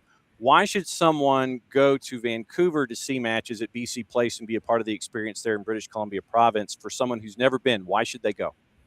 Because there's so much to do. I think the first thing is that we have to take a look at the stadiums. Our stadium is truly unique. It is in the heart of our downtown. And when the stadium is in the heart of downtown, it's a completely different experience than if you're driving out to a stadium. Not to knock any of the big stadiums, fair enough. Like the stadiums in the US are like, they've got that like large atmosphere, big capacities, et cetera. And so they create a different kind of atmosphere. What we offer, I think BC Place is a pretty robust sized stadium. It's going to have a capacity of about 54,000 people. But it's right downtown. So, you come in, you can walk in from your hotel. When you come in, you can stop at a restaurant or a museum or a tourist attraction or, world-class shopping, world-class eating, all on the water, beautiful, stunning imagery, tons to do. You can be swimming, hiking, like in the winter, you've heard that, in the same day, if you're really, really like outdoorsy, you can kind of, swim in the ocean, ski on a mountain, play golf all in the same day in Vancouver. It's that kind of city. It is really, really a stunner. And so I think that the combination of the concentration of things to do in and around the stadium in a walkable environment truly provide you with a way to maximize your time in the city. And we are looking forward to continue to find out what's going on, what else is on that list, what else gets crossed off as you're getting ready for all the matches that you're going to have there in Cascading at BC Place. If I'm looking at it correctly in my old man eyesight on the 280 character app on FWC26 Vancouver, and then there are links to a bunch of different other things that you can do there, and keep an eye on the process there in Vancouver. Jessie, it was great to catch up with you. I'd like to put a bookmark right here and come back and visit and find out what else is going on there in Vancouver. Thanks for dropping by, SDH, and we're looking forward to catching up soon and seeing progress as we get ready for the World here coming up this summer. Thank you for Jessie Adcock, and the host committee lead for Vancouver.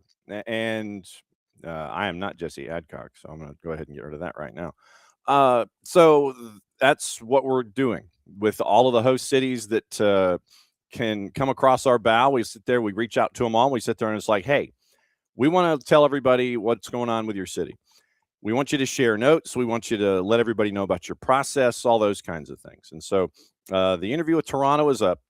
The interview, obviously, with Jessie Adcock is going to be up later today. It'll be up this weekend. And so as we do these interviews, they'll be up on the network. You can listen to them in audio form, and you can catch up on cities that you might have tickets in. You get to find out where they are in their process and find out what they're working on as they get ready to host the World coming up here in about 6 months. So in the queue, we have Bay Area, Kansas City, and Gotham, New York, New Jersey. So hopefully catching up with those folks pretty quickly. We'll have those out as well, and we'll continue to just sit there and knock off all the host cities as we go here and get you ready for everything in 2026. It's a Freestyle Friday, whatever's on your mind. Actually, let me go through and I'll let the eyes kind of see what's going on here. So whatever's on your mind as we get into your weekend, we'll get into that. We do have a new episode of the Soccer for US POD, episode CXXI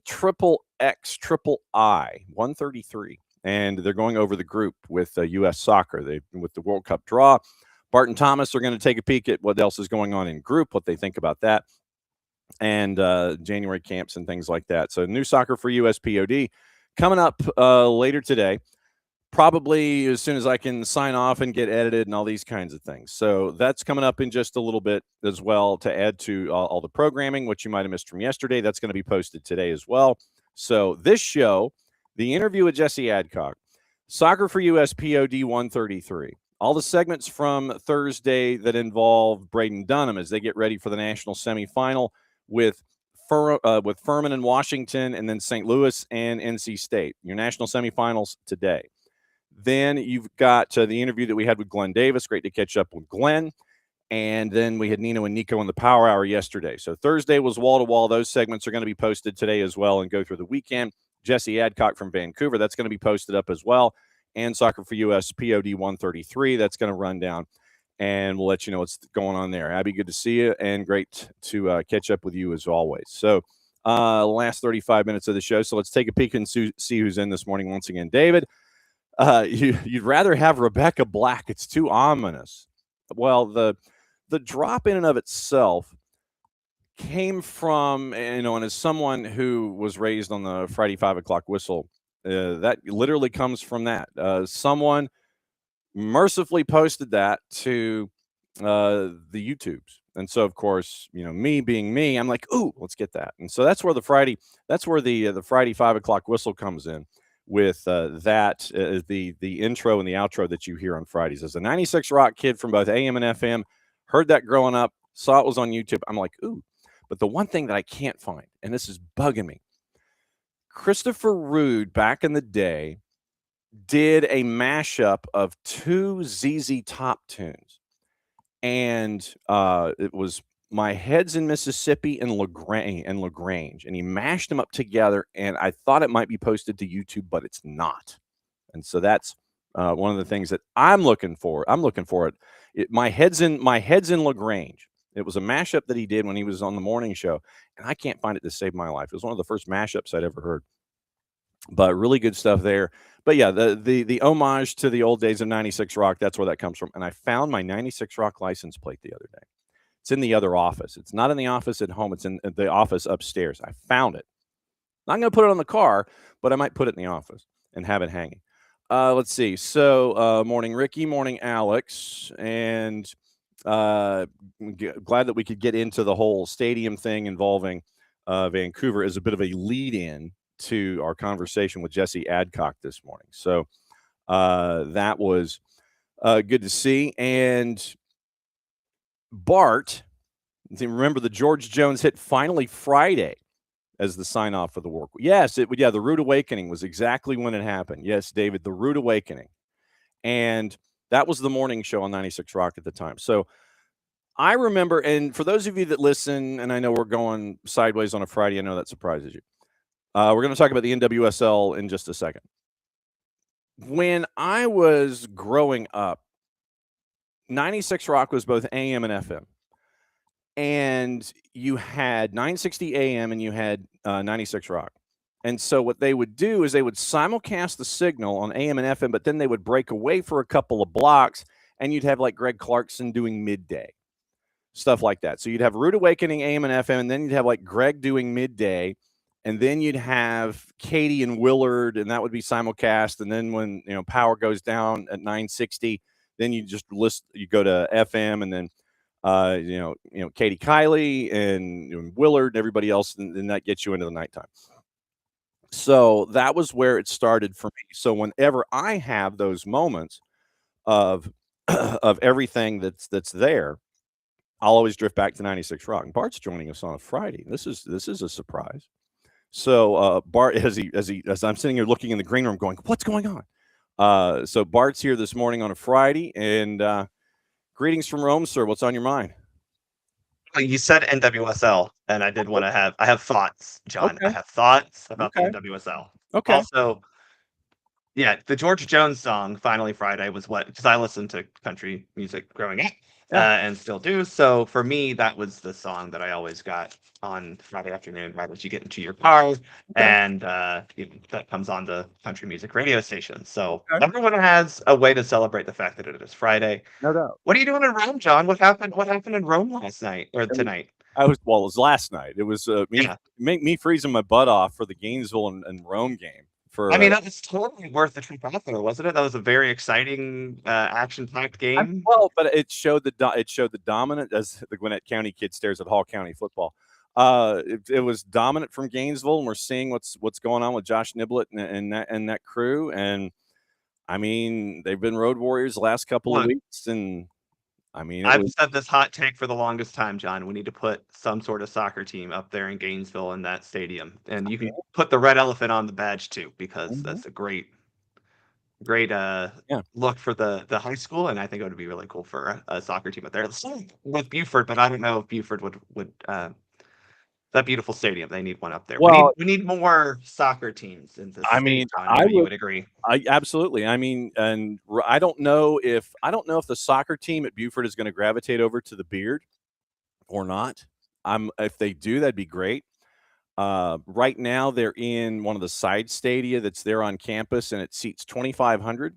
And when we were there to broadcast the Brookwood girls semifinal last year, you couldn't get a seat. You couldn't stand. You couldn't find a place to stand. People were sitting on the brick wall. I mean, it was a great atmosphere for 2,500. I wonder if they just keep it there instead of moving it to the Beard, except for maybe big events or anything like state semifinals and things like that. But they want. I'm talking a semi-pro-ish. Oh, no doubt. Team. And what they want is what they want with the city, because it was paid for by city funds. No extra taxes, no nothing. It was a part of the budget. It was put aside, and Mr. Beard and the city commission were like, nope, this is city funds. We want to do more things here. We want concerts here. We want all this kind of stuff at the Beard. And so if you had stuff in the off season where you're getting, NPSL, USL League 2, those kinds of things, or other franchises in the Beard, I think it would be great. I think to your point at City Park in Gainesville, that what they've done there with the city and what they've done to renovate that press facility there, that's where you have when Johnson Gainesville plays Gainesville for the home games, it's at City Park. And we were there a couple of years ago, and it was just absolutely insane, the environments there. So if you go down that road of League 2 or NPSL or something like that, shoot, you get somebody with a League 1 budget to sit there and go in there and have another natural rival in the Southeast. I think it'd be cool to be in that footprint. Okay. The reason that I was going to bring up the NWSL was that we might be having discussions about, and the board is in advanced talks, and this is from Meg Linehan, so this is me kind of catching up on this, and so we'll walk through this, and if you want to play cliffhanger and tell me to stop, then we'll stop. NWSL board's in advanced talks to add funds to pay players like Trinity Rodman competitive salaries, and so here's Meg's article. NWSL Board of Governors currently having advanced discussions to create a new roster mechanism allowing teams to pay players significantly, and that's the word that was used, beyond the current salary cap, according to multiple league sources not authorized to speak freely.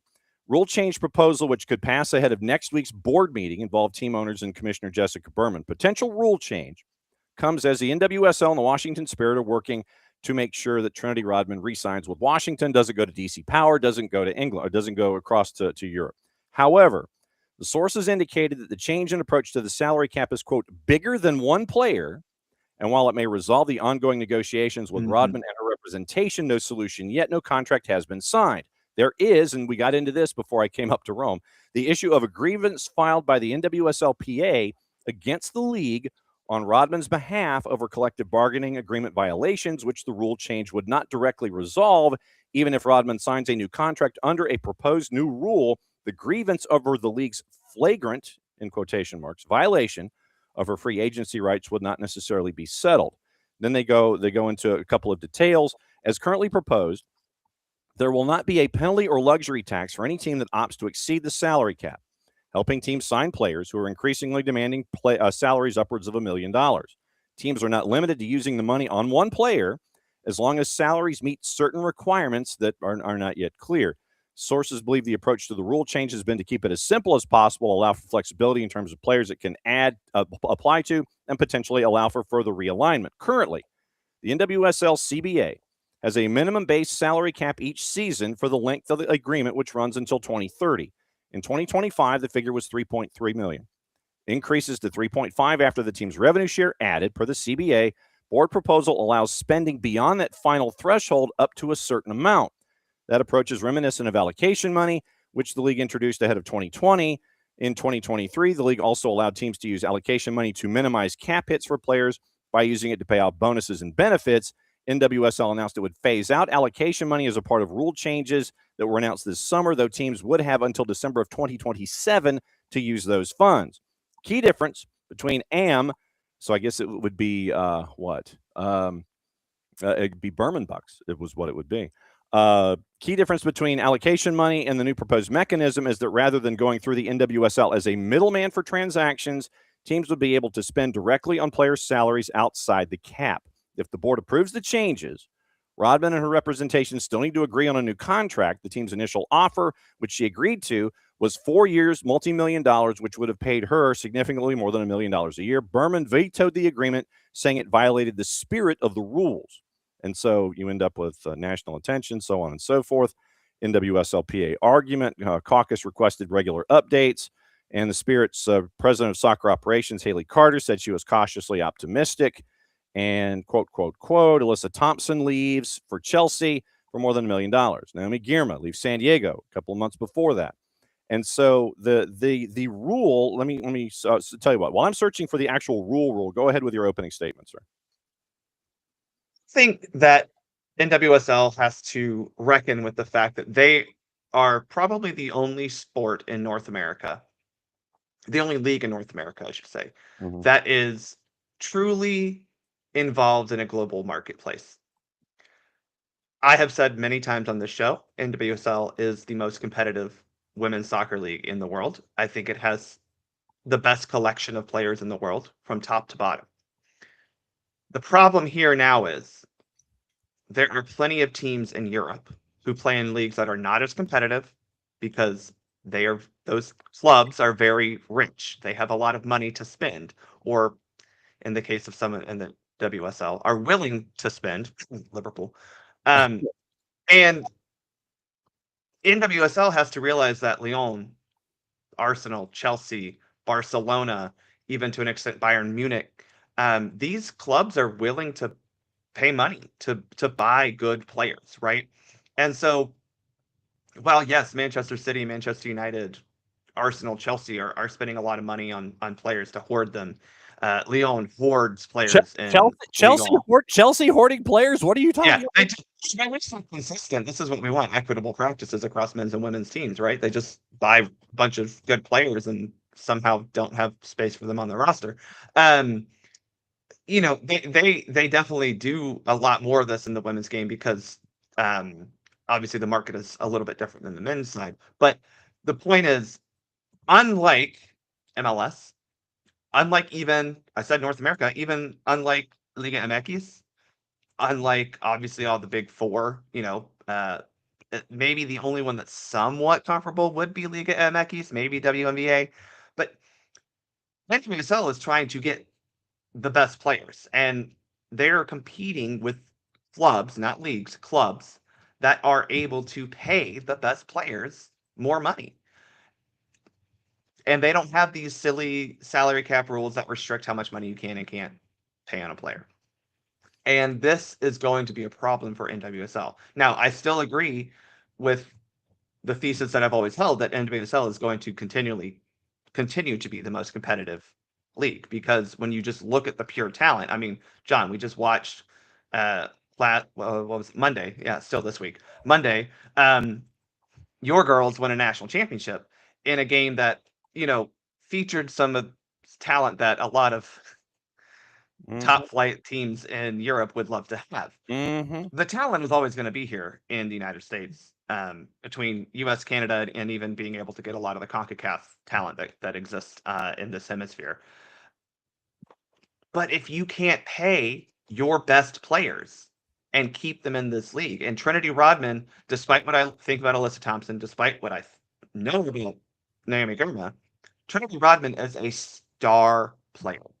Obviously, her name has a lot to do with that, but the way that she plays on the field, the way that she has her media presence off the field, she is the face of not just the league, but I think the face of the U.S. women's national team going forward because of who she is and how she carries herself and how she's willing to do that. If you lose that player and players that will come after her, that is going to diminish the product of your league. And I don't mean the play, the competition, all that. I mean the product, because unfortunately, these leagues are still products. And if you do not have Trinity Rodman in Washington, that's going to be a problem for this league. Spirit, and it's being referred to in the Jeff Kassouf article as a high impact player. And so I'm gonna. There are too many. Hip rule. Yeah, too many rules, and there's too many things I could carry with that acronym. But I'm going to leave it alone. High impact player. So you're a hip. So you're hip. So Trinity Rodman is hip. She knows the ones and threes. I'm searching for the twos and fours. Trinity Rodman, she's hip. She's hip in this setup. I'm sorry, y'all. So here's how it would be. Spirit of the rule, however, from Jeff Kassouf. Guidelines for teams on who qualifies as a hip. I'm going to read through this and then we will discuss. Funds should be spent on retaining and attracting the world's best talent. Duh. Guidelines would vary from the league's previous form of allocation money used freely by teams in all sorts of transactions. The hip must meet some requirement from a list of both sporting and commercial benchmarks to be eligible for the funds. Sporting benchmarks discussed include rankings on lists like Ballon d'Or, appearances in Best 11, or WNT minutes earned, all in recent years. Board also discussed players' commercial profiles. Sources confirmed further indicating the profile of players being targeted by these new funds. Among the qualifications discussed were even third-party media outlet rankings of top world players and most marketable athletes, sources said, although it's unclear if those qualifications made the final criteria. Cap charge for HIP was still being finalized. One source said that told Kassouf that the cap hit of a player's salary will need to be 12% of the team's total cap before HIP funds can be utilized. New mechanism is needs at least 11 of 16 to pass, according to ESPN. Board approval, not necessarily the final hurdle for the rule. Section 8.16 of the CBA with the NWSL Players Association says NWSL, quote, NWSL may, in its discretion, after consultation with the NWSLPA, reduce or eliminate the salary cap charge against the team's salary cap for certain roster classifications, end quote. The way sources lay out HIP's concept, league is creating a reduced salary cap charge for a specific roster classification. And once again, the board is next week. So this is just me being amateur sleuth here. In Major League Soccer, you have the designated player status. You have 3 DPs available to you. You have a salary cap. You have X number of funds available to you. For those designated players, you have a salary figure that you are allowed to put on the books for them that applies to the larger cap. Then you have other compensation, but then you get into the Messi stratosphere. And what they did with Lionel Messi basically turned into an NIL contract. Yes, I thought you were talking Messi like an adjective, which, to be honest, are the same in this particular instance. Yes. Yeah. So what I would posit is that a Trinity Rodman, in context, in comparison with the NWSL, would be a Messi-like transaction for that league. Yes. So I would say if you are going to have Trinity Rodman be hip, and here, there, and everywhere, obviously I'm too hip to be square. So that's just how this. If you have Trinity Rodman as a hip, whatever you want to call it, I'll just call her NWSL DP for lack of a better phrasing, because it takes too much thought to sit there and say high impact player. So NWSL DP Trinity Rodman. I would think that if you put into your bylaws and coordinated with the NWSLPA, that you could have provisions that were somewhat Messi-like for a Trinity Rodman type player, where if you had endorsement deals and you had piece of the action and you had all of these different categories that were associating with a Lionel Messi, that you could associate that with Trinity Rodman in the NWSL, and you could pay her what you want to pay her base salary. You could add that extra compensation. Okay, cool, fine. But then you have all of these other markers and all these other categories that you could hit, and it won't go against your cap and it won't hurt you. And you may not have to play with those percentages, even though they would be in place as your fail safes. I would just say, look, go and treat her like a DP. Treat her, give her the Messi-like deal where, okay, NIL is fine. The league coordinates with her. She gets this piece of the action here. She gets her own deals, whatever. I think that, am I oversimplifying it here where if you just treated her like that, then it might be a little easier to navigate this whole thing? Well, I think that's the problem here when, again, Trinity Rodman is that player now. Mm-hmm. But there are probably some others in this league that maybe justify that. I mean, let's be real honest. She's aging. So unfortunately, I don't know if she falls into that category, but Marta should have been this type of player, right? Marta is at Messi level in terms of like, let's be real honest. I'm just saying she's the GOAT. Yeah.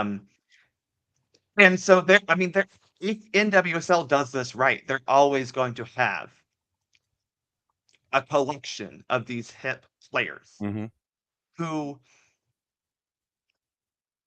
deserve the money they're making. That's just what it comes down to, is they deserve the money they're making. So I don't even think it needs to be endorsement level like Messi did. I think I truly believe, and I know this rubs NWSL fans the wrong way, because if we're not going to go full on pay people what you feel like, I think you do need to have certain roster slots for these high impact players, people who not just make your team better on the field, but add to your club's value. And most importantly, for the rest of the league, add to the league's value and marketability. Because let's be real honest, if you lost Alyssa Thompson, you lost Naomi Girma, to be, you don't have Lindsay Heaps playing here, right? Who, and she's played overseas a long time. And I would think that she might want to be closer to her husband in San Diego. From a team opening in her hometown, her home state anyway, in the next year. Even to an extent, Kat Macario, who I think played at Stanford, was a Herman Trophy winner. Not decided immediately to go overseas, right? If you're talking just women, U.S. women's national team, which we know is the standard in this country and produces many of our stars for the league, you're losing your best players. Now, from a U.S. women's national team perspective, I don't think it's a bad thing that they're playing abroad. I think it's okay to go where you feel like it's the best fit for you and you're going to get the best competition for you. That's fine. But from a league standpoint, you're losing out on those names, which means you're losing out on their. And this sounds icky, so I apologize to everyone. We're talking about the value they bring to the league, not how great of a player they are in an economic property sense, is what you're right. Like, unfortunately, NWSL and Commissioner Berman and the other owners looking at this from an economic standpoint. So if you're losing value, if you're missing out on potential value, that means you're missing out on, John, potential revenue. And that's kind of the problem here. Now, it could be endorsement related. I don't disagree with that. But I think you just need to give teams the ability to say, this player, I'm just paying her a lot of money. Because there are players in the league right now that deserve it, not just Trinity Rodman. I mean, you could even make the argument up at Gotham that, Rose Lavelle is at that level. They've got Esther as well, who's kind of there. There are players in this league that deserve it. I would say that even the likes of a Barbara Banda, a Temwa Shawinga, literally, you bring in Shawinga to Kansas City, and she's placing it from her effort with Current. She's placing in Ballon d'Or. So I would say, we can talk about those metrics because that's silly as all get out. But Tama Shawinga is absolutely at that level. Barbara Banda is absolutely at that level. And again, the African continent is something that has not been tapped into by a lot of the European countries outside of the normal colonialism that we don't love to Yeah. have to deal Well, with. yeah. So it's so in the NWSL could tap into that pretty well. yeah. That's all I'm saying. In terms of underappreciated or under recruited regions, I would say, to your point, that AFCON is one of those places where you can get an underappreciated, and we're going to go economics here. You can get an underappreciated asset and bring that underappreciated asset over to the NWSL. And then eventually, if that player is what you would imagine they would be, e.g., Shawinga, that you would end up perhaps needing that player to be hip further down. I'm just going to call it an NWSL DP. I mean, because there are too many things that run through my head when I'm thinking that particular acronym. But if you bring in an NWSL DP, you create that for Trinity Rodman. The metrics, I would just go eye test. I mean, look, don't pin it down to numbers and math and everything. Look, you see what this player is worth. Okay, cool. I don't need Ballon d'Or and best 11s and all that kind of stuff. If you can't judge it from the eye test, then maybe you didn't need to judge the player in the first place, and maybe they're not worth an NWSL DP status. Just if they're worth it, you'll know. And so it's like, I can't define it, but I know. And so just, have the NWSL DPs just go with your own judgment. If you are front office person for Soccer for US PODFC, and you're in the NWSL and you're playing in Gwinnett County, and you want to bring in a player and you want them to be an NWSL DP, you just ought to sit there and say, hey, look, I'm paying them NWSL DP money. I don't need a metric. I don't need a math equation. I'm paying them NWSL DP money. It should be just that, instead of sitting there saying, well, if they meet this math equation, then they're an NWSL DP. No, don't make it that hard. If you really wanted to. No, I don't want to. No, I think you should just be able to pay a player the way that you want to. And you have, sure, you can have, I don't know, John, let's pick a random number, like 3. Totally random. Didn't get that from any other example out there. That you should be able to pay them what you need. And I think what this does also for NWSL at a point in time where investment in women's sport and women's soccer in particular is growing daily, hourly, it feels like. Yeah. It forces clubs to actually pony up and commit to paying players, and more importantly, commit to paying a team enough money that they can be competitive. I mean, look, it would not. There are going to be teams in this league that are going to pay money to be competitive, right? I think we see that obviously in Washington with Michelle Kang. I think probably you're looking at Angel City is looking at that type of, we're willing to pay some money. But there are others in this league, that Houston, that aren't truly paying the money to be competitive, right? And they're still, a lot of them are owned by people who can empty the pocketbooks a little bit. And I think that is, I mean, Gotham is signing a bunch of players, granted to smart deals, but they're willing to spend money. And that's, as you have teams come in, Denver seems like a team willing to spend some money, right? Boston is looking at players, but they're more focused on making sure that their stadium situation's taken care of, and I think that they're looking at for more the economical way of bringing in players.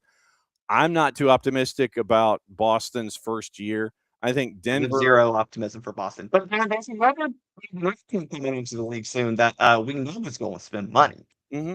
Yeah. And first off, someone get me a live shot of Michelle King and Arthur Blank sitting down together, because that would be fun. I want to see what these two people talk about. But I mean, that's the thing. You have teams coming into this league that seem like they want to spend money, and you have to. I mean, we have, how many times do we have this conversation with MLS?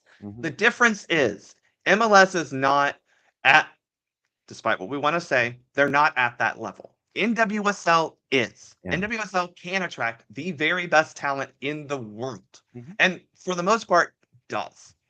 But if you're going to hold back clubs from keeping players at this point, this is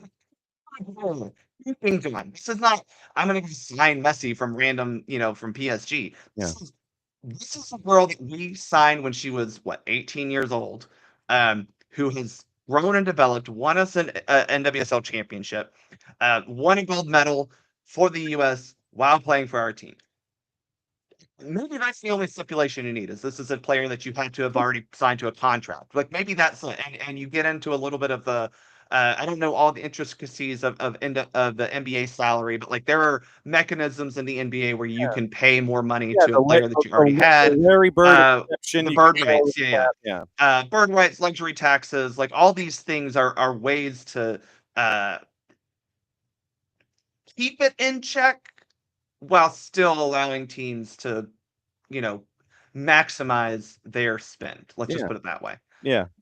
I mean, That's just where I'm at, John. Is NWSL the owners have to realize that, and this gets into that conversation of is the rest of the world catching up to the U.S. in women's soccer? Well, yes, because they are willing to spend money, but the reality is the talent is still here. mhm, And you can talk all you want about Spain developing all these players, and by Spain I mean Barcelona. yeah, You can talk about all these clubs in England finally putting forth money and investment and coaching development into their women's players, their girls programs.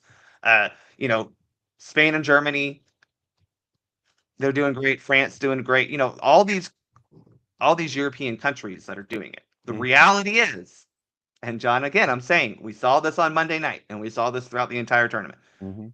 The talent is still in the United States, Yeah, the depth and and it's a depth. It's depth versus first team because you can sit there and you can take a national squad and you can have a starting 11. You can be 25 deep or what have you. But when it comes to the depth of personnel in a league setting, with what you have with the NWSL, whether it is college talent that comes through systems, whether it is academy folks for the established franchises, whether it is making those purchases in the underappreciated markets or going head to head with someone else to try to bring in that kind of attractive talent, NWSL top to bottom, and this is probably a conversation that we should have with Jen Hildreth next time she's on, yeah, is discussing top to bottom NWSL. If you were to take the NWSL and do a TST like thing, but it's 11v11. You take all the teams from the NWSL, and you take all the teams from say the Women's Premier like League. the Global Sevens tournament that an NWSL team just won, John. Last time I checked, yes. And so if you go top to bottom in WSL, and you were to take say 6, I'll say the 14 that exists now. I don't want to lump Denver and Boston into the discussion yet because they ain't played nobody.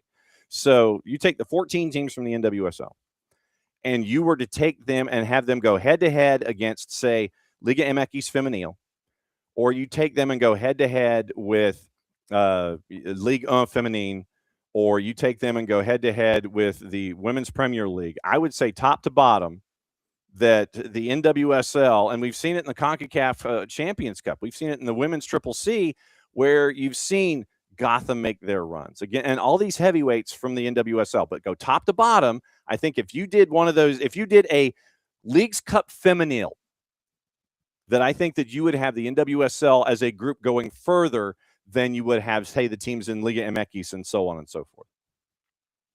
I don't think I'm far off. No, I don't think you are either. And that's just kind of what we keep coming back to is NWSL. Mm-hmm. Okay. This is basically how I break it down. When it comes to domestic leagues, NWSL is the most competitive. I'm not going to say each team in NWSL, like if you take the champion Gotham and put them against Chelsea, right. I'm not going to sit here and tell you that I know for sure Gotham is better than Chelsea. Right. But if you take the 14 teams in NWSL and put them against all the teams in the Women's Super League over in England, put them all against Liga Feminine, Liga F, Frauen Bundesliga. Mm-hmm. I'm telling you, we're most of our teams are finishing the top half, right? And a couple of them are probably finishing top 2 or 3. Yeah. However, John, and this is where NWSL is always going to kind of lag behind. The Women's Champions League is a better competition, just factually, right? Yeah. Now, yes, you have some teams in there that aren't great, but like you have to concede that the Women's Champions League, UEFA Women's Champions League, is a better competition than NWSL. And while we do have the CONCACAF Champions Cup on the women's side with Liga MX teams, and hopefully we get some great, we finally build some teams and get good talent coming from the Northern Super League. Look, you can't beat a competition that has Lyon, Chelsea, Arsenal, Barcelona, Bayern Munich playing each other frequently. Mhm.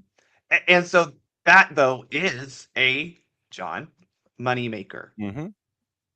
And so again, NWSL they have to understand that their ability to bring in revenue, right? Like these UEFA Champions League clubs, right? There's a reason Chelsea and Arsenal and Barcelona and Lyon are able to spend a lot of money on their players. It's because Lyon and Barcelona win the damn thing almost every other time when Arsenal's not winning it. Well, but And like that is that speaks to the money. depth of, and it also speaks to the depth of that tournament and Right. what you have in Europe across the board in a Champions Yes. League format, where The you might subcontinent of Europe has a much better depth of team than the full US as a country. Mhm. But are like just because I have more, that's just where it is, right? I mean, and if you have more teams spending more money, that's what it comes down to, John. They're spending more money because they can. Chelsea spending money. Who knew? Yeah. So we're waiting on NWSL to figure out what they're going to do with the NWSL DP situation. I know they want to call it HIP. It's just easier to call it an NWSL DP and something along those lines. So waiting for the decision on that. So the board of governors meeting is next week, and we'll see what the end result is of that. Now that you are here, sir, before we depart on yet another week, if you would please promote Soccer for US POD 133. Episode 133 covers the World Cup draw and specifically the US team, US draw Group D. So Thomas and I sat down and, it's hard to not feel good about the draw. And that's just what we kind of tried to poke holes and be like, okay, well, are we overlooking this? And the reality is no, because we got, look, you have to assume, fairly or unfairly, you have to assume that Turkey is probably the fourth team in the group. Mm-hmm. The fact that you played all four of these teams helps. And we kind of talk about why it's not a tactics thing, but like there are reasons why this is helpful. But also just from a rankings perspective, you got teams that, especially, Australia was the lowest ranked pot 2 team. Paraguay's in the middle. So it's hard for us to not feel confident, John. We do try to evaluate things, but it's hard to not feel confident about the draw the U.S. men got, relative to what we're used to seeing for U.S. men's national team, and it comes down to the fact that we don't have a big boy in the group, and that just isn't. We're the big boys of the group. Mhm. That's weird. Hey, you're a host country, and they want the host countries to try and at least get their way out of group. I get the You would like schedule, to. but this was not. It's nice they gave a third place option so Canada can get out of their group. You're right. Yeah, there you go. Bang. That'll be posted later this morning, as we're posting a lot of everything from yesterday and posting the stuff from this morning. This show, the catch up with the host, the lead committee host for Vancouver, Jessie Adcock. That was a fun conversation. Love that talk. Well, and we're getting as many of the host cities that want to knock on our door. It's like we're banging on doors. It's like we want to hear from you guys about how you're prepping, and we thought it was something that was important, especially with all these different cities, all these different infrastructures, all these different approaches to traffic, all these different things. How ready are you, and how ready are you going to be in 6 months' time when the entire planet is ascending on this hemisphere? And we just thought it was important to kind of share notes and have everybody sit there and go, well, hey, I'm going to Dallas. I want to catch up with Joe Trahan. I am going to Toronto and Vancouver, and we're catching up with the host committee leads and that kind of stuff. I want to find out what's going on in Bay Area. I want to find out what's going on in Gotham. But to have those conversations, I think it's important, and we're going to continue to have them consistently all the way leading up to the World Cup. As always, my friend, great to see you. Obviously, I will not see you on Monday because I'm busy. I get to wear a suit and makeup. Monday, Tuesday, and Wednesday, I'll be at Mercedes-Benz. Don't know what the broadcast plans are, so just kind of keep your antennae up as to what's going on Monday, Tuesday, Wednesday. Something's going to happen in some form or fashion. Don't know what it's going to be, but it will be Monday, Tuesday, Wednesday, and when we know, obviously, we'll let everybody know. So, as always, my friend, great to see you. Thanks for dropping by to end my week. Seeing y'all. Enjoy your weekend. There he goes. That's Bart Keeler, everybody. And there. So, all right, real quick before we get out of here. What to watch, where to watch it, how to watch it. And thanks again to Bart for coming in for discussing everything in NWSL in the final 20 minutes. All right. So today, It is Paramount Plus 245. You got Serie A, Lecce, and Pisa. On the Plus, which you can no longer find ESPN 3, so it's just the Plus now. A-League is on this afternoon and this morning. A couple of matches. Women's A-League is going on. They had one match at 6 o'clock this morning, 12:45, 1:30. That's also on the Plus. Bundesliga is at 2:20. Bundesliga B is at 12:30 with 2 matches to choose from. Bundesliga 3, the Tri-Bundesliga, is at 1 o'clock, and La Liga is at 3 o'clock with Real Sociedad and Girona. DAZN has the Frauen Bundesliga at 12:30, the French Premier League at 3 with PSG and Montpellier. Deportes, ESPN Deportes has the over-the-air version of Real Sociedad and Girona. BN Español has Angers and Nantes from Ligue 1. It's also on BN in Inglés. Fox Soccer Plus, Serie B, Palermo and Sampdoria is at 2:30. College Cup semifinals, Washington and Furman's at 6, St. Louis and NC State's at 8:30 on the U.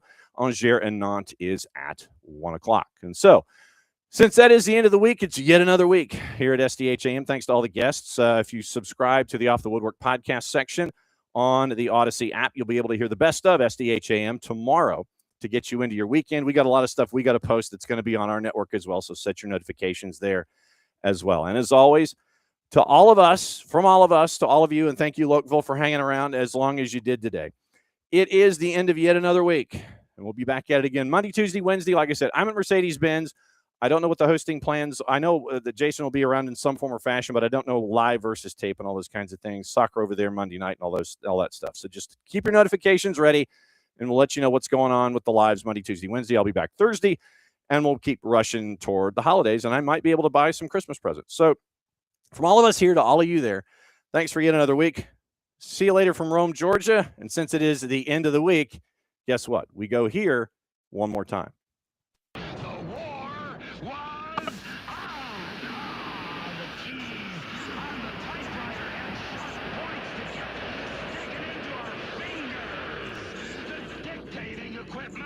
Started asking us questions, and our beepers sent electric shocks just through our body like a cattle prod. Out in the warehouse, the trucks kept banging into the docks, not even thinking about stopping. Oh, our frail bodies were strapped to the chairs, and our chairs were chained to the desks.